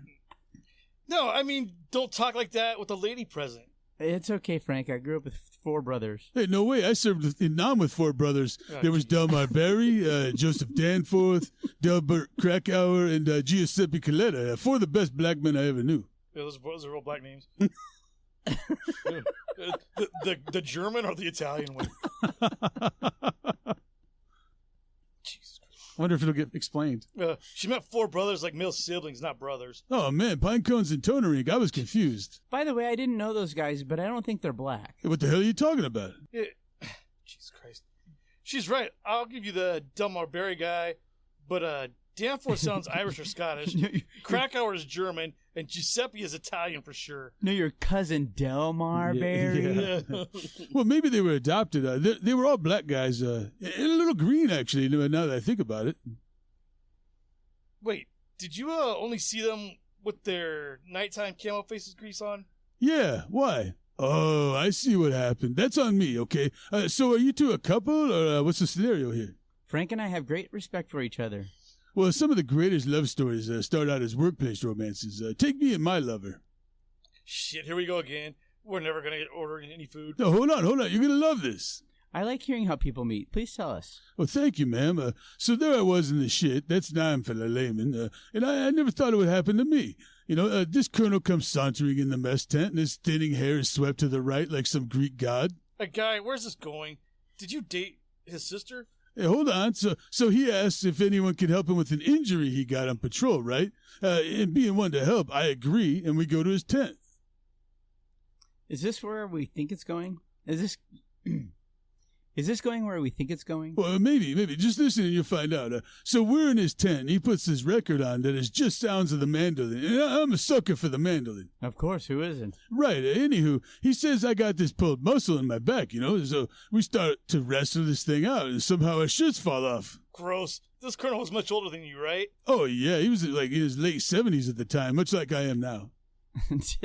Did you end up making love and getting married? What? No, gross. What kind of sicko do you think I am? Come on.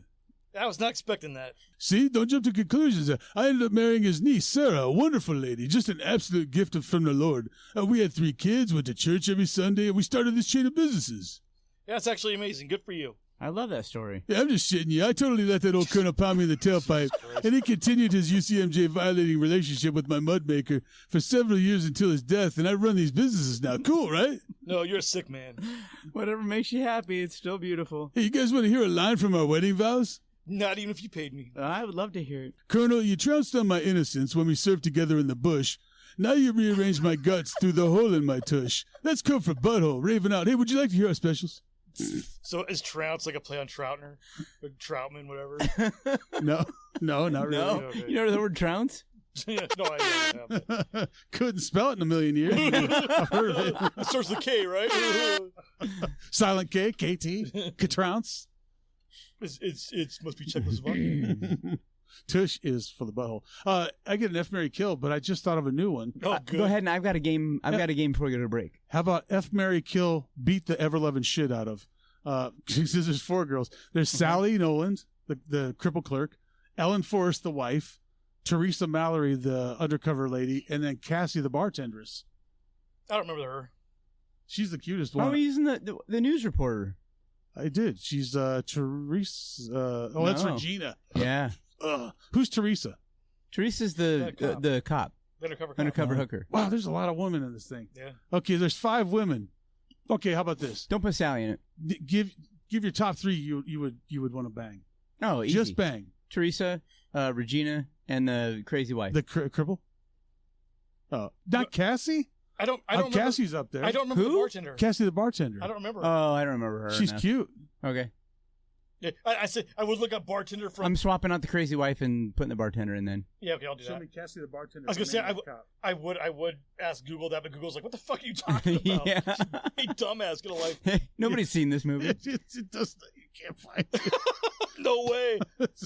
It's just like a dude in a wig. They're like, we don't know what you mean. Yeah. Hey, that's Greta Thunberg. It does look like Prince Valiant. What's your top 3? Cassie the bartender, Regina and Ellen. Ellen? Yeah, Ellen? You like Ellen better than the fucking partner or the cop? I think undercover so. prostitute? I think she was kind of cute. Yeah, Okay. I mean, You need to talk to somebody. Okay, Dad. dude, they're not that far off from each other. I mean, come on, what are we talking? They're quite a bit. The only one no. we're all going to leave it to dust is the cripple. We just sort of disagree on the third to the fourth one. I mean, we're not that far off here. Yeah. But I think Cassie the bartender. Now is that cripple's cute. got like some sort of like I don't know, an annuity laid around somewhere with some money in it. I'm just surprised all yours were women. Yeah. Yeah. Okay, so we're gonna say who can get closer. Ready? To what?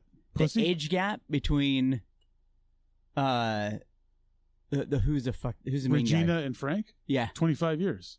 Sean. I'd say 20 years. 23.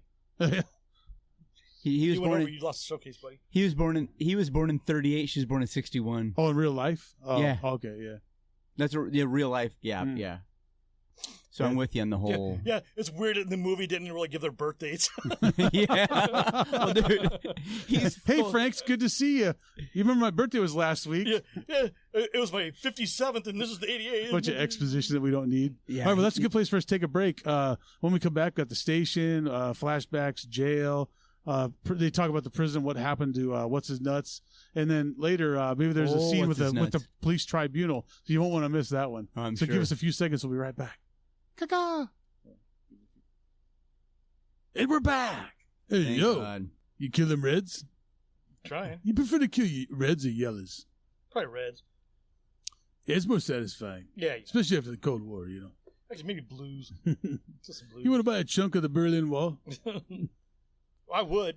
Here we go. At the station, Frank goes to the station, goes to the clerical room looking for Sally, tells her that Teresa had a close call tonight, and Sally leaves, and she's like, oh, is she okay? Yeah, well, you don't care. Yeah. So then Sally leaves in a business car, like a police car, Yeah. official business car. Frank, Dodge Diplomat. What official business would the clerk that works overnights have that she needs a car? Like patrol officers and shit don't have take-home cars. The detectives probably don't even have take-home cars. Well, and it's I don't even know if it's a take-home, but she has the use of it and why. Yeah. I mean, play devil's advocate. It's not a marked car at all. Right.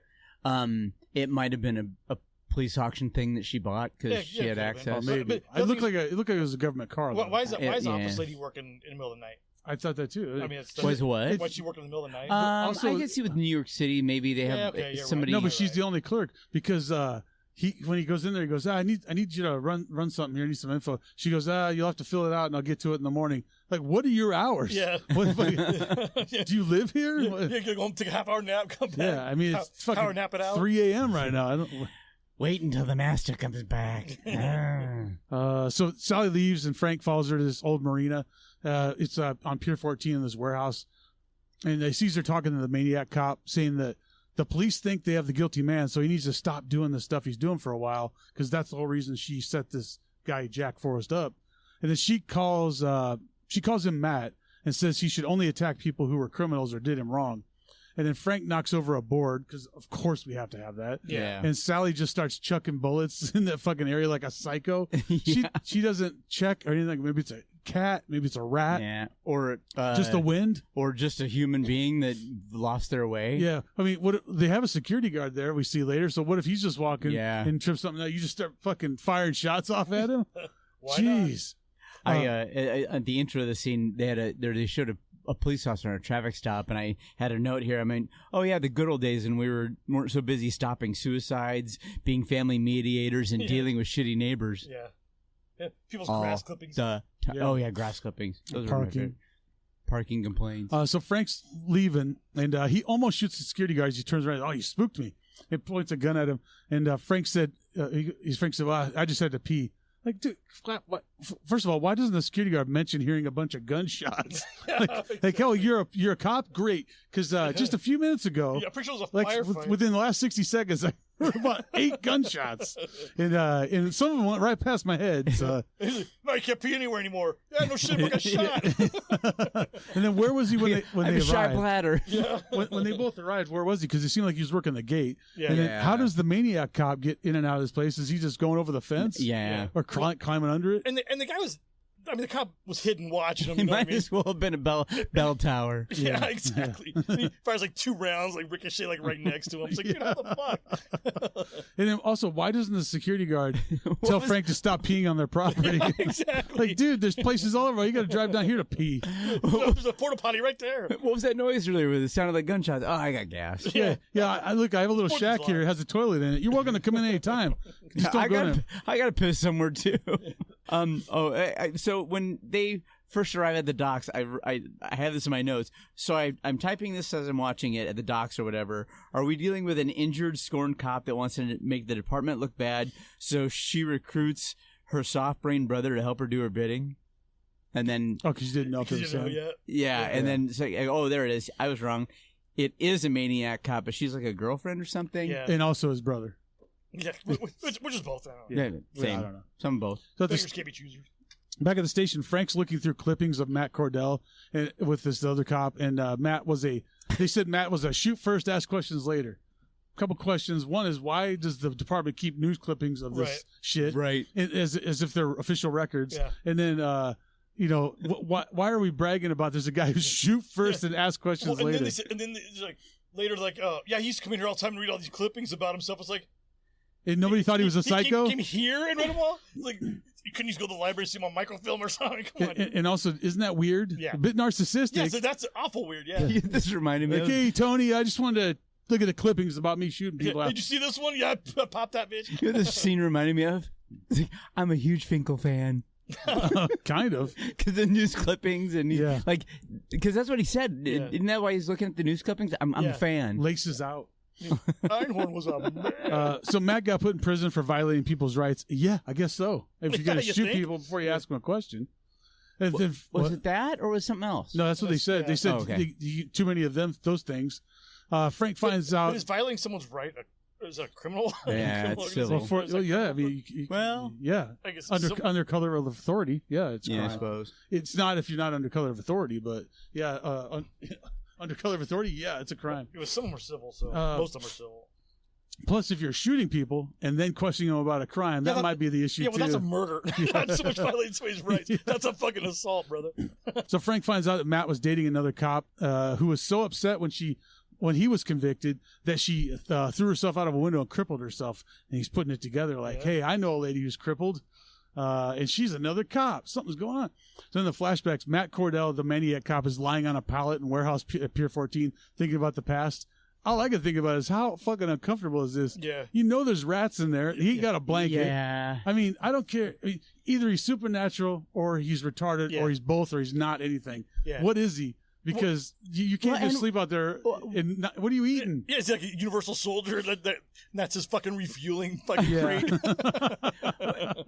That's pretty good. Is he technically on the lam? Why couldn't he just? No, everybody thinks he's dead. Well, no, not him as Matt Cordell is not being looked for, but him as the Maniac cop is being looked for. So he has to stay out of sight. You couldn't just fucking shack up with what's her nuts? Yeah, you could, but in her warm apartment. But he's crazy because if everybody thinks you're dead, that's pretty. Why do they think he's dead? Cover, they don't think he's dead, do they? Yeah, they do. They think he's dead? Yeah. Yeah, they think he's dead. The only person that knows he was alive is the medical examiner at the prison. We find that out later. That's why I said, is the guy actually a ghost, or is he really dead? Gotcha. Okay. Because they're trying to drop hints like he's fucking a ghost. Yeah. I kind of lost interest in He has super ability for no reason, because there's Right. nothing to explain that. He wasn't hit by lightning, a gamma ray. Got bit by a fucking radioactive spider. Yeah, nothing.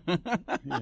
He didn't need a super hot bowl of oatmeal. Exposed to some gamma rays. You never know. So we see that he was...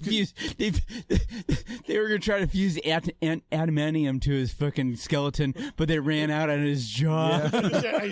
They just did his jaw. Yeah. We see he was convicted, put in prison, attacked in the shower where he defended himself for a while, but got stomped out and sliced up. Yeah. Right, This is for Steve's all the ever nudity seen. I could have done in this movie, I could have done without this Yeah. one, and I could have seen the chicks naked. Yeah. Because you see about half his butt. Yeah. Things like David Cohen, whoever the fuck that disaster. So they Coen show brothers, a pretty long fight in sort of slow motion, action fight, and he does pretty good for a while, actually. Well, yeah, he didn't say a single word in this whole movie, did he? Other than No. Yeah, I don't think he's had any. Frankenstein. I'm glad you think that, because there's something coming up in my Oh, story. God. Sweet, thank Good. God. Thanks for prefacing that one. Great. I was on edge. The scene in the shower reminded me of, if you guys seen Escape from Alcatraz with Clint Eastwood. Yeah. I love that thing. Isn't that the movie where the guy comes up and he goes, "Hey, you have fresh fish. Come here." And you're like, "Well, let me see what you got." And the guy came over and he just beat the shit out of him. The big fat guy, wasn't that from Escape from Alcatraz? I can't remember. It was one of those movies, and I think it was that one. So then at the jail, Frank and Theresa tell Jack that Matt Cordell is the killer, and they pretend that they're interrogating Jack, and Frank leaves Theresa alone with him. So basically, then they're in there, he's like, "Look, you guys can have a little time alone. These guys, she's interrogating him. I got to go check on some stuff so that they could have time alone." Now, this is where this shit really starts to spin out into the supernatural bullshit. Yeah. Frank looks for Sally and sees a bolo for the Maniac cop in one of his gloves, but Sally attacks him with her cane. I mean, the fact that he beats didn't... the fuck out of him. She was kicking his ass. How is he not Sparta kicking this bitch out the other window? Like you think that leg's fucked up? Wait till I Sparta kick you. You think the first time you yeeted yourself out the window was bad? It's gonna be worse this time. You let an old cripple lady beat you with a cane and just took it. And then she's running away. So Sally is freaking out and saying he knows what? That's a whole bit bullshit. Like, you should never hit a woman. No. Yeah, I could think of sometimes. So Sally's freaking out, saying that he knows, and I think she's talking about the Maniac cop. Yeah, she's talking about Matt. And Matt knows she's not any use to him anymore. They find a cop dead, like right outside the door, and then Matt starts humping her against the wall, and then attacks Frank. Dude, what was that? Did you see what he was doing? He was holding her like he choked the other lady, but from behind against the wall. I was laughing so hard because it looked like he was fucking her against the wall flat. Yeah, I'm gonna break your other fucking hip. It was wasn't it Teresa he was doing it too? I can't remember. It was Sally. Sally, yeah. It was pretty funny, man. I kind of want to go back and watch it, but then I don't. Go watch it. It looked like he was fucking butt fucking her against the wall. It was really funny. He probably was. Coconut? So every cop in this place is dead. They keep walking around. Dead cop. There's a dead cop. He's dead. This guy's dead and hanging from the ceiling. Like, it's the shit like Mike Myers or staging bodies. Look, I get that he's a Maniac cop and he's freaked out. He's killing cops. But why on earth would he climb up to the ceiling and fucking hang him up there? Well, and how would he do it? And how do you get the other guy to stay standing up against the fucking bars? Mm-hmm. Yeah. I mean... What just facing between him? And I was gonna say that he found like a broom handle or something down his pants. And then he put strings on the one guy's arms and he was like, "Hello, my honey. Hello, my baby." That's exactly what. Every cop in this place is just dead, hanging from something, stuck to something. No one heard a thing. That's the other part I don't get. He killed all these cops. Not one of them made any ruckus in an entire police station. Yeah. This isn't like the police station from Rambo, where it was like the sheriff and a couple deputies or something. It's like, hey, where'd you come from? Or that was like a 12-story fucking police precinct. And even though it was at night, that would have been pretty busy. And not one cop heard another cop getting destroyed in that place or hung up in the ceiling. Or put up a fight. Yeah, at all. Jack takes a gun from one of the cops, looks for Matt for a while. Then Teresa waits in the car. And then Matt throws Frank out the window and lands on the car. What's with everybody getting thrown out windows in this car? It happened a bunch of times. There's a little bit of what do you call it? You should have called this movie The Defenestrator. A little bit of a window fetish going on with this director, I think. So then Lovejoy, who... Did you say window? Lovejoy's still alive. Remember that cat, the pussy from the medical examiner thing? Oh, yeah. Can't look at a dead body. He doesn't believe Jack and gets knocked out. And when he comes up there, 2 other cops come in. And they aren't concerned at all with the dead cops hanging around the station. Yeah. But they're worried about Jack. Come on, man. And so, but they let Jack run off. They're like, "Fuck it, this ain't worth our job." But they also think he's the one that did it. Yeah, well, once I take a look at Jack and I look at the dead body swinging from the ceiling, I go, well, how did he hang that guy up there? I don't think that's possible. So some shit doesn't really add up. It's a police pinata. At prison, Jack and Theresa go to the prison and meet Dr. Gruber. I want my detonators. No, you're not. $600 million in German bearer bonds. Speaking of, he was in the movie, the movie we were talking about earlier, Robin Hood. He was Sheriff of Nottingham. Yeah, he was great in that role. It was great in everything he did. Remember when he tried to rape that lady in there? Like that was weird. Oh yeah, a little bit. He wanted to marry her and rape her or something. I don't know. She had it coming. So she shouldn't have been on that pre-pinball machine. Yeah, trying to get that thing to tilt. Mm-hmm. So they're going to meet Dr. Gruber, the ME at the prison. I don't know why a prison has an ME, but whether to see whether Matt is still alive, or they're going to try to prove that Matt's still alive because that's what they think. There's probably the APB out for Jack since they think he killed all his cops at the station, and the 2 guys saw him. Well, 3 because Lovejoy saw him too. But nobody gives him a second look in the prison. I think they even mentioned that, like, maybe the last place we should be is a prison when they want to. She said that to him. Yeah. And I was thinking the same thing. Why are you there when, and not even trying to hide your identity, when people probably are looking for you? And the doctor tells him that Matt died, and he was claimed by a woman. And Theresa said he knows Matt did the killings because he wasn't dead. And then the doctor flashes back to the autopsy where, okay, this is so fucking stupid. They flash back to this autopsy where there's a completely blood-stained like sheet over this guy, which is the Maniac cop, Matt Cordell. And he's like, I just have a suspicion that this guy's a heartbeat. Puts a stethoscope on him. Here's a heartbeat apparently, but because he's like, oh, well, he's alive or something. Then starts doing CPR and saves him. All right, now which is it?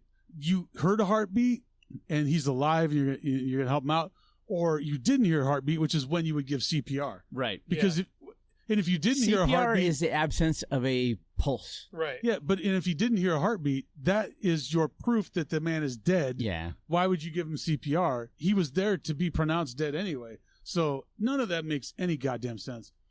The doctor knew he would be attacked if he went back into the prison, so he felt bad for him being a cop that was in there and what happened to him. So he signed a death certificate and released him to the woman.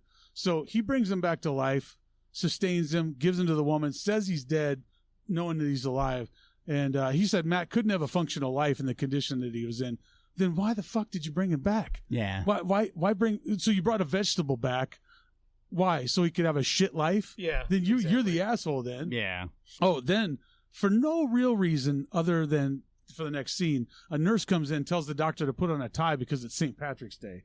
When she came in, I'm like, what does this have to do with anything? Why do we need? Is this lady the cousin of the director? Yeah, just getting a part. Yeah, could be.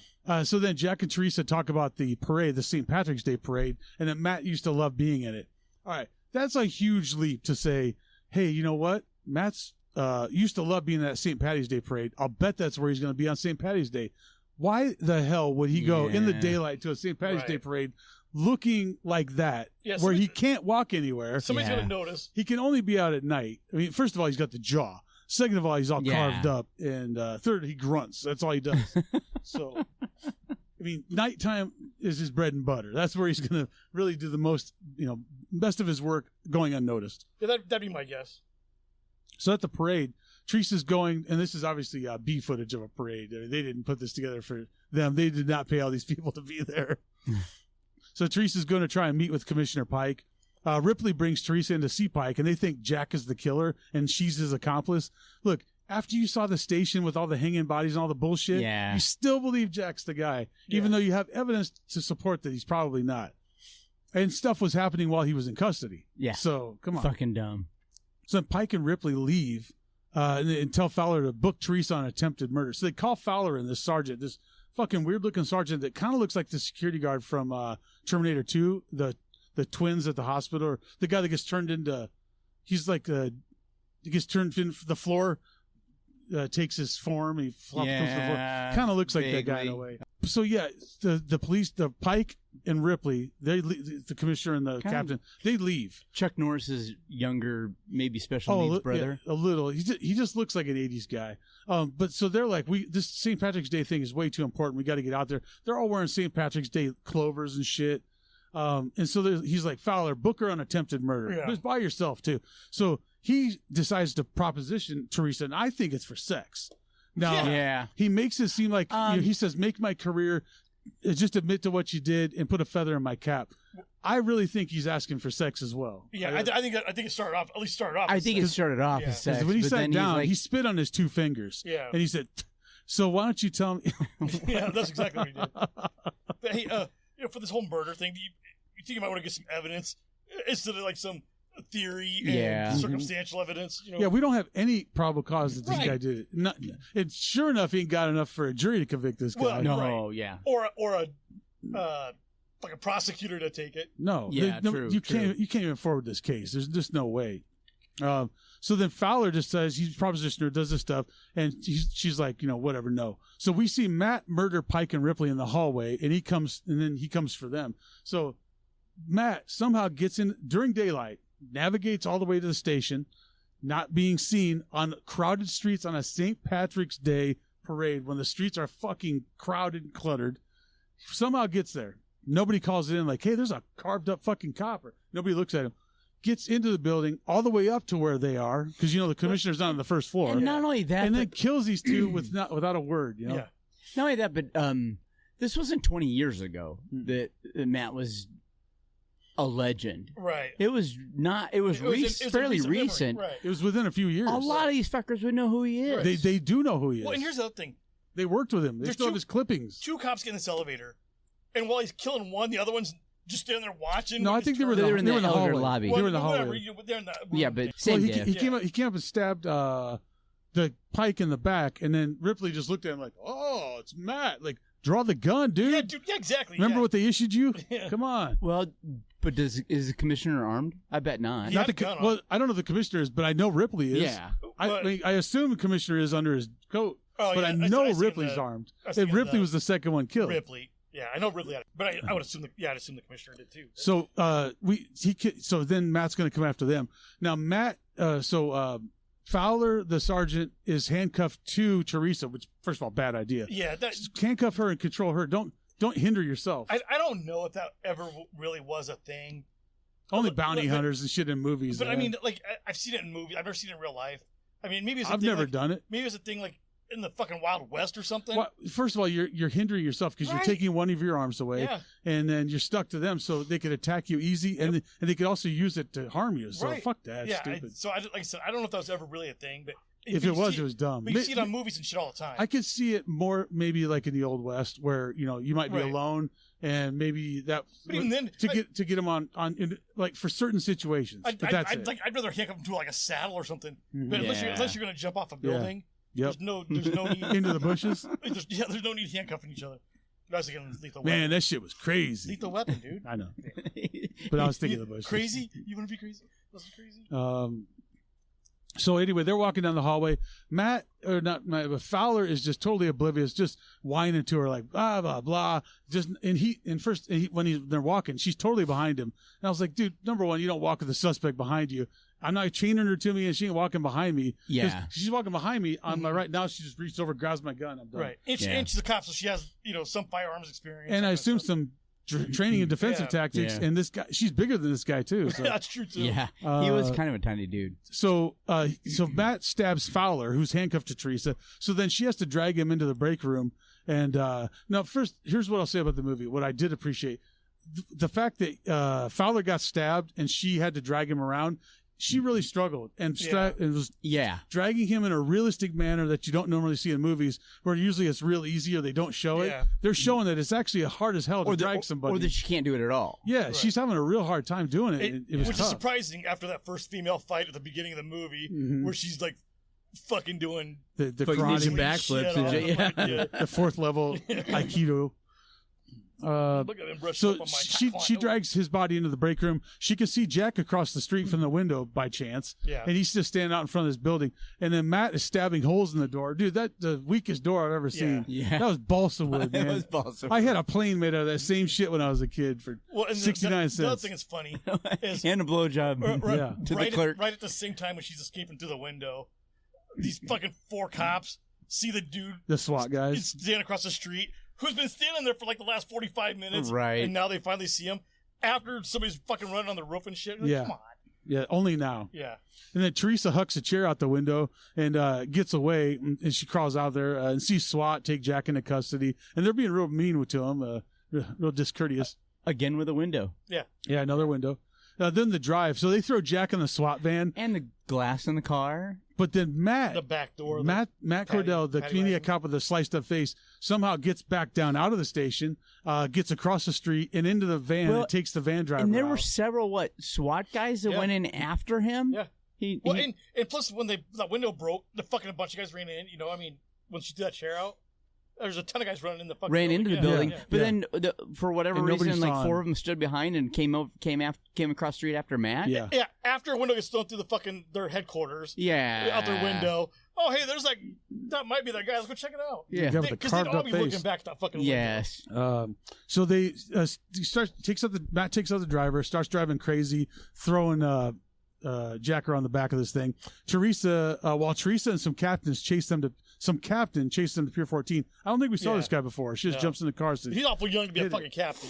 he did look really young. He was a captain, Dad but must be like a fucking chief or something. yeah. So Matt runs down the. Sorry, but if you're in the back of a fucking paddy wagon handcuffed, and this guy's driving like a maniac, brace yourself against. Just lay down on the ground. lay down the ground or brace yourself against the fucking put seat. yourself on one side Don't- and use your legs to brace off That's the what I'm other. saying. Like lay down and just like put your feet He's trying to against stand Don't up the whole fling time. yourself against the wall. He's you standing up like fucking dumbass. MacGruber and his team in the back of that panel van, the wall. Oh yeah.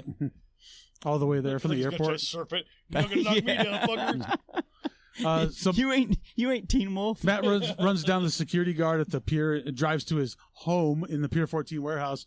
And then Matt's busting into the van with an axe. And he fucking barely clips that guy, and he apparently died. Yeah. He was at a heart attack. I don't know if that was Well, counted. his I don't know if that heart counted still- as a death or not. His Well, he's heart was still weak. when the captain got Yeah. there. He got shot at the night before and he had a little heart damage. So, It could be something. yeah. so Cholesterol. yeah, Matt's busting into the van. Teresa comes in with a shotgun, fires 2 warning shots instead of shooting him. Yes. And then Matt takes a shot. Matt takes the shotgun, shoots the captain. I don't know why Matt has superhuman strength. It doesn't make any sense. And then we see Matt's face now, and it's real fucked up. And he has charcoal smeared in his teeth for some reason. I think they're trying to give the effect of like he's just real bad off. But dude, it just looked like he ate some Oreos. Like they smeared charcoal in his. Matt starts driving with Jack hanging onto the side, and Matt gets impaled through the windshield with a piece of equipment on the pier. Then goes underwater. And it was comical how obvious the cloth dummy in the driver's seat was if you watch that back. Yeah. It's Well, really but it was also pretty comical how the fucking mannequin is flying next to the fucking thing too. Yeah, it's clearly a cloth mannequin. It counted the unnamed watchman ran over by a police van by Officer Matt Cordell. Yeah. So they pull the van out of the water, and while they do, all the cops out the pier are aiming their guns at it as if he could be alive. So let me get this. Not one person besides Frank believes that the killer is Matt, who might be superhuman. But now every cop on the force believes and thinks the guy might be alive in the seat after being impaled by that big thing and then drowned. Yeah. So, but 5 minutes ago, this wasn't anywhere in the realm of possibility. Right. Not even 5 minutes because they had to get a tow truck out there. However long it was, Jack was a fool. Teresa was a fool. Everybody was a fool. Frank was a fool. How would they even know? Because the only people that would be able to tell them is Forrest and fucking the chick. Yeah, the ones who have been telling him the whole time. Yeah. So, but now they believe him. They're all aiming their guns at him. So and luckily there was like some scuba gear in the fucking paddy wagon. He's able to stay submerged for fucking 10 minutes. I mean, come on, dude. Well, he found a reed. There's another dead body down there, and he sucked the air out of his lungs. He found where all the mafia guys are dumping the body. Well, what's the other movie where he was poking a hole in the tire and sucking that air up? Yeah. Or using his tongue to just depress the fucking the relief valve. Hey, have you seen any other ones, Steve? Any other of these movies? Years ago, not recently. No, I don't remember. Is Matt superhuman? I don't remember. It's been too long. He has to be. I haven't seen these since like probably the 90s. Well, he got impaled by a fucking, I don't know, a fucking mast from a sailing ship or something. I might have watched him in the early 2000s too, but I don't remember. It's been too fucking long. I barely remembered this one. When then his hand comes out, but the rest of them doesn't. It's like, yeah. So that's our last scene there. Okay, I think we see Matt's hand reach out from underneath the water. So there's going to be a second movie. So we know he's alive, and the adventures will continue. So this is our last scene I was telling you guys about. I had an idea. What if Matt was in a weird situation? He was dead, but he wasn't. And what if he was actually accidentally left on the police active rolls, and so he committed some crimes, and he had to go before a police tribunal, like a Somali voter. A police tribunal, and he's represented by my cousin Vinny. And here's the shit I was laughing at so hard, because I thought, well, what if Matt, he talks like he talks, so that's the only way I'm going to talk, and then he's my interpreter because of the way he talks. Now, Matt doesn't talk though. He just talked the whole fucking movie. You'll see what I do. Oh, so here, just what I'll do. I'll let you know when I'm done, because it just says Well, how come I can't do the one? I'll do a thing, because you'll see. You won't do it as good. You're a cocksucker. All right, go ahead. Who do we have here today? I see we have Officer Matt Cordell. He sure has been in the news a lot lately. See? Hey, pardon me, Your Honor. My name is Vincent LaGuardia Gambino, and I'm a police union representative for Officer Cordell. I'll also be acting as his interpreter. Interpreter? He speaks English. Hi, anus. I thought that when I was writing it. That's true, Your Honor, but he suffered some physical and mental damage, and can be just a tad hard to understand at times. Understood. And is Officer Cordell in the courtroom? Where are you, son? Step forward.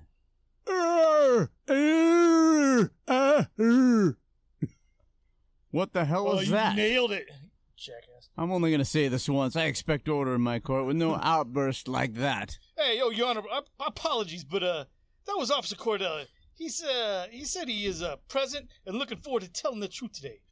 Oh my, I see. He is hard to understand. Yeah, Your Honor, he is. It's a shame how the men in prison beat him retarded, and he's a good man underneath it all. Okay, we'll get through this just fine. Officer Cordell, you look very professional and powerful in your dress blue uniform, but I'm gonna need for you to take off that hood.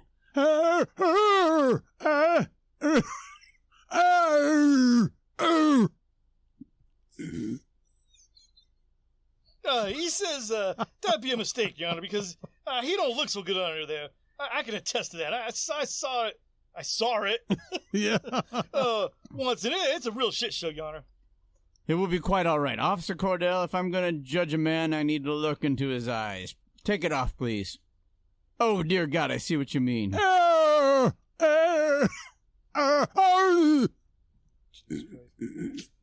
says he's sorry he scared you, Your Honor. He's going to do his best not to be so ugly, such that he is. No, it's not you, Officer Cordell. There was a skunk running underneath my bench. There, I got it. We are ready to proceed if the court is, Your Honor.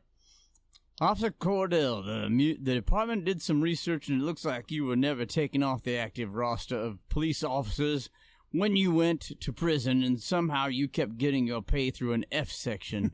This means you're under the purview of this police tribunal. We have some questions for you. Well, some questions. Yeah. Sometimes I may adjust. We'll find if I feel like it's different.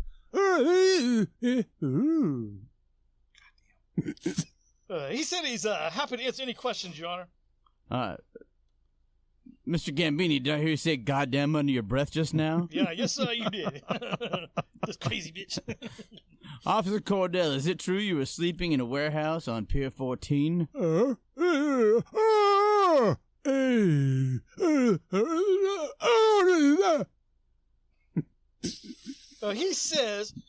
He say I thought of that one too. He says he was renting a boat for a while until he tripped on his way to the restroom one night, and his big ass chin went right through the hull and sank the boat. Well, that leads me to my next question. Is that enormous chin and jaw from the damage after the physical attacks in prison, or did you get stung by a whole mess of murder hornets? I see. All right, he says he's had that size face since he was a child. It runs in his family. His mother and grandmother all have that same swollen jaw, Your Honor. That's amazing. I would have thought it ran in the male side of the family, not the female side. That is a juicy draw. I bet your mother could... Yeah, that's what we say in court. I bet your mother could fuck up a pouch of Big League Chew. Well, you need to talk to this one officer what he did to her vagina. The bitch ain't walked right since.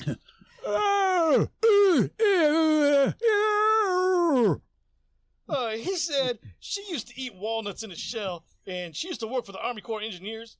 Thank her for her service. What did she do for them?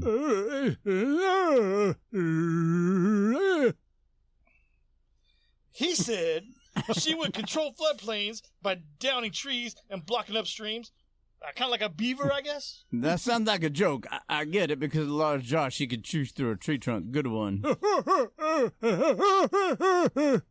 That was him laughing, Your Honor. Yeah, I picked up on that. Now, Officer Cordell, what happened to you in prison was terrible, but to be fair, you also did some bad things to the public to get yourself put in here.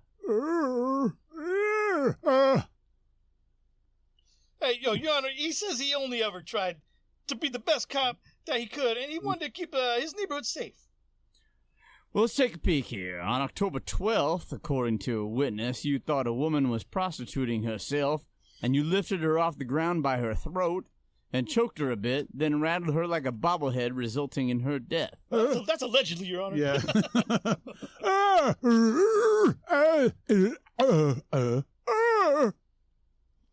All right, Your Honor. He says that woman was a stone-cold whore, and who was brazenly doing sex stuff on the street, and the city is better off without her. According to the report, she was a 24-year-old Mormon girl who was just kissing her boyfriend goodnight after a date. Well, you say tomato, I say tomato. I don't know if I can hear this. Oh,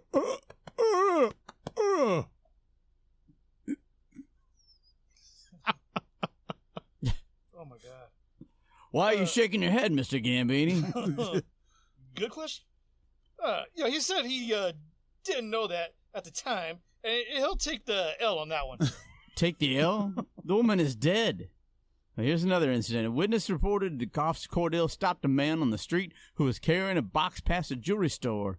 Officer Cordell punched a hole in the man's stomach and held on to his spine while punching his face with the other hand and kept pointing at the jewelry store and shaking his finger indicating no. Well, there's a very simple explanation on that one, Your Honor. He says that the man has stolen a whole box of jewelry from that store, and he was telling him that it was bad and not to do it again. And where's that report at? The stuff was stolen? The man lost the use of his legs, and he was just delivering clothing to a homeless shelter.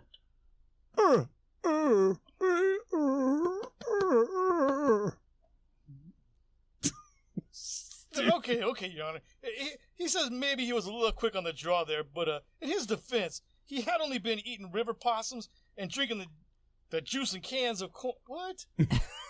And drinking the juice and cans of corn for the entire previous month, and was dealing with some real bad stomach issues. That doesn't excuse this behavior. Because of his previous service, I will allow him to retire effective immediately and collect his pension. But no more enforcing the law. You're hurt by a fake story that he's going to keep his money? Dumb. Yeah. Thank you, Your Honor. Is he still living at the warehouse on Pier 14? He says yes, he is, because no one wants to rent to a guy with a jaw like that, like a supervillain who has scars all over his face and who speaks only in moans and Jesus Christ. And moans and grunts. I understand, but Pier 14 is no place to live. Officer Cordell, I have an uncomfortable question for you. Where exactly do you do your ones and twos? All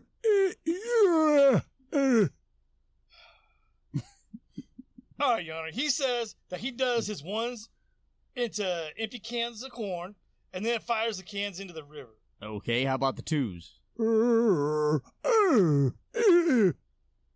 right. He said he just does his twos in a cupped hand and flings them towards New Jersey. Absolutely disgusting. I don't think I could take any more.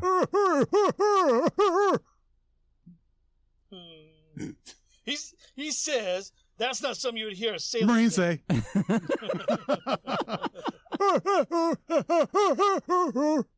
Good one. He just told me a rhyme. If you'd like to hear it. Well, of course I. But I don't think you would. So no, I didn't understand him. So case dismissed. Let's get the fuck out of here. Overruled. I want to hear this. Well, I bet you do. God damn. He say, when they attacked me in the prison shower, I screamed, ouch, that really smarts. Is this hearing almost over? Because I've been doing a bunch of wet farts. Oh, my God. He's not kidding, Your Honor. It smells like possum and corn farts over here. And I don't think he's had a shower in months. What the fuck is wrong with you? Great fucking question. You think Matt Cordell's a good wiper? Come on, damn, dude. I'm starting to get a hint of it up here. That's powerful. Officer Cordell, possum and corn juice aren't on the food pyramid for a reason, son. Get a dietitian quick. Hearing adjourned. Are you proud of that? Tribunal judge out. That's even better. You fucking idiot. God, you're dumb. I would love it if you could be in court. Tribunal judge out. God damn. I don't have a name. Out. Fucking. That was terrible, dude. I think it's gonna come across really funny when people listen to the moans and shit. Like, that'll be what happened all the way to the fast forward button. Here's a funny note for us. I got up really early. I was doing stuff, and then I came back, so I was writing and just putting the words in for who was doing what.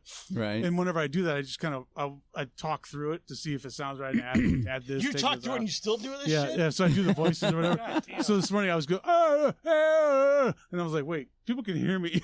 They're probably like, oh, it's just Steve. Yeah. Sometimes I'm walking down the trail and I do that. I had a couple of just sort of those plot keyword rhymes that I do. A couple in honor of you guys. I only did like 4 of them. Matt gets jumped in the prison shower, and that really put him to the test. Ultimately, he falls on the floor and says, I think I'm bleeding inside my chest. He got stabbed in the chest. God, you're dumb. I said it out loud. I meant it. Frank spends less... Because this is an observation I made. Frank is almost never at the station. He's always out just rogue doing stuff. Frank spends less time working at the station than Dave does wasting time planning out a vacation. Wasting company time is supposed to be that. Oh, gotcha. Didn't make it any funnier. Oh, this one, Sean, I think you'll like this. Probably not. Jack was sleeping with Teresa and cheating on his wife. Sean said, yeah, it's going to have to be a Latina if I'm going to risk my life. That's hilarious. I don't know about Sean liking it, but I thought it was hilarious. Matt Cordell was hiding out and living at the pier. This has nothing to do with it, but every Marine I've ever met was a queer. Yeah. Says the guy who concentrated on the fucking shower scene. Yeah. A guy who fucking was committing suicide, his hand looked like a dick. It couldn't look like anything else. So what happened if a guy like skinned his dick and shit? You remember Sally, the cripple, and Regina, the reporter, hot reporter, and Frank, the Marine guy. This is my last one. Sally Noland was a crippled police clerk. Sally Noland was a crippled police clerk who was given a car for official business. Even more unrealistic is that Regina was asking Frank, hey, would you like to jizzness? No. There's no way she'd be offering to bang this guy. Yeah. Business, jizzness. Jizness? Yeah. Is that a word? Can you... That's what I say. If you make up a word, that's great. Is that eligible for Scrabble? Sonar bonar? Yeah. If you like the movie, you might like what? I thought this gave some vibes of Unlawful Entry. Oh, yeah, with Ray Liotta. Ray Liotta, yeah, where he fucking forces himself on that couple. Michael... Kurt Russell? Who's the husband? Fuck, I can't remember who the wife is either. The wife, she's kind of good looking. Brunette. The fuck's her name? What'd you say, Sean? I said the second Dirty Harry. I said the first Dirty Harry. Did you really? Yeah, because I figured Dirty Harry, the kind of rogue cop sort of thing. But the second Dirty Harry, the guy's fucking stabbing people with that fucking Rambo knife and shit. Oh, yeah. Yeah. I can't remember the name of the fucking... Oh, it is Kurt Russell. Can't remember. I can't remember the name of the Dirty Harry. Who's the lady? Hey, lady. Oh, Madeline Stowe. Yeah. If you don't like the movie, you might like what? I put, and I just watched it because I saw that it was on this channel, Fifth Element, which is on Tubi right now. Yes, it is. Because it is such a bizarre little fucking movie, but it's entertaining. I can watch it 1 billion times. It is good. It is easy to watch. What do you say? I put Cobra just because of the fucking, Cobra. Taking the fucking hammers and smashing them together. And then I said Tango and Cash. Same theme of the movies. And mutual actor. And we're doing the other guys next, right? Yeah. That sounds like fun. Yeah, well, that's it. Good plan. I hope everybody enjoyed it. We keep putting out the comedy gold. We're back in effect. But Dave is going on another vacation, so I can't promise he'll be healthy when he comes back. So it would have been the third Dirty Harry, and it was the Enforcer. The Enforcer. Yeah. I can never remember which order those are in. Yeah. I thought Magnum Force. Isn't there? Is there 4 of them? Well, there's more. There's Sudden Impact, the Enforcer, Dirty Harry, Magnum Force, and then there's another one. Dirty Harry, Sudden Impact, Magnum Force, the Enforcer. Oh, Samurai Cop. No, it's the one that has Guns N' Roses in it. It's I know it's Deadpool. Deadpool. Yes, 5. So there's 5 of those. Yep. Man, that's good. We can remember them shits. Brains are still working. Anything else? That's it. All right, we're gonna go eat. Yeah, we're also going to figure out where we're making our 1s and 2s at. Yep. Yeah, because that's... Well, you make your 2s on the floor and forget about them. Yeah. How's he supposed to know he can't remember that shit? Make sure this week, my mind just goes go out and huck your 2s into a river and live like Matt Cordell. Live free, baby. And piss into that empty corn can. Yeah, piss and drink corn's juice. You know, you open a can of corn, it's got the water in it. I call it corn juice. I know what you're talking, yeah. We're gonna be busy. We're gonna be busy practicing camber tosses with fucking female. Not camber. Or camber tossing female bartenders. Camber sounds like a stripper. After rigor mortis. Yes. Yeah. Welcome to the main stage, camber toss. Kimber. Yeah. All right. Well, that's it. Thanks for sharing, supporting, downloading, listening. You can say you listen to the ads. It's fine. As long as you download the episodes, we'll get credit for it. Yeah. So tell everybody about it and lose your job. Or don't. Yeah. And buy whatever it is or selling. Be embarrassed by us. Either way, we're proud. All right. Well, that's it. Thanks for listening. See you next time. Go!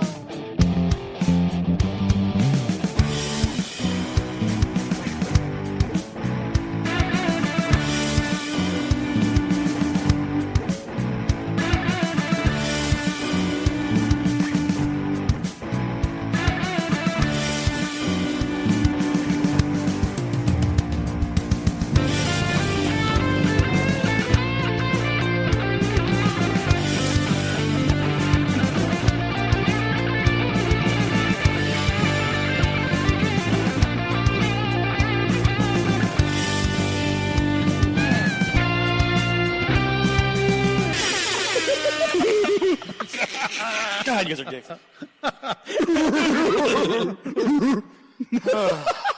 I love that.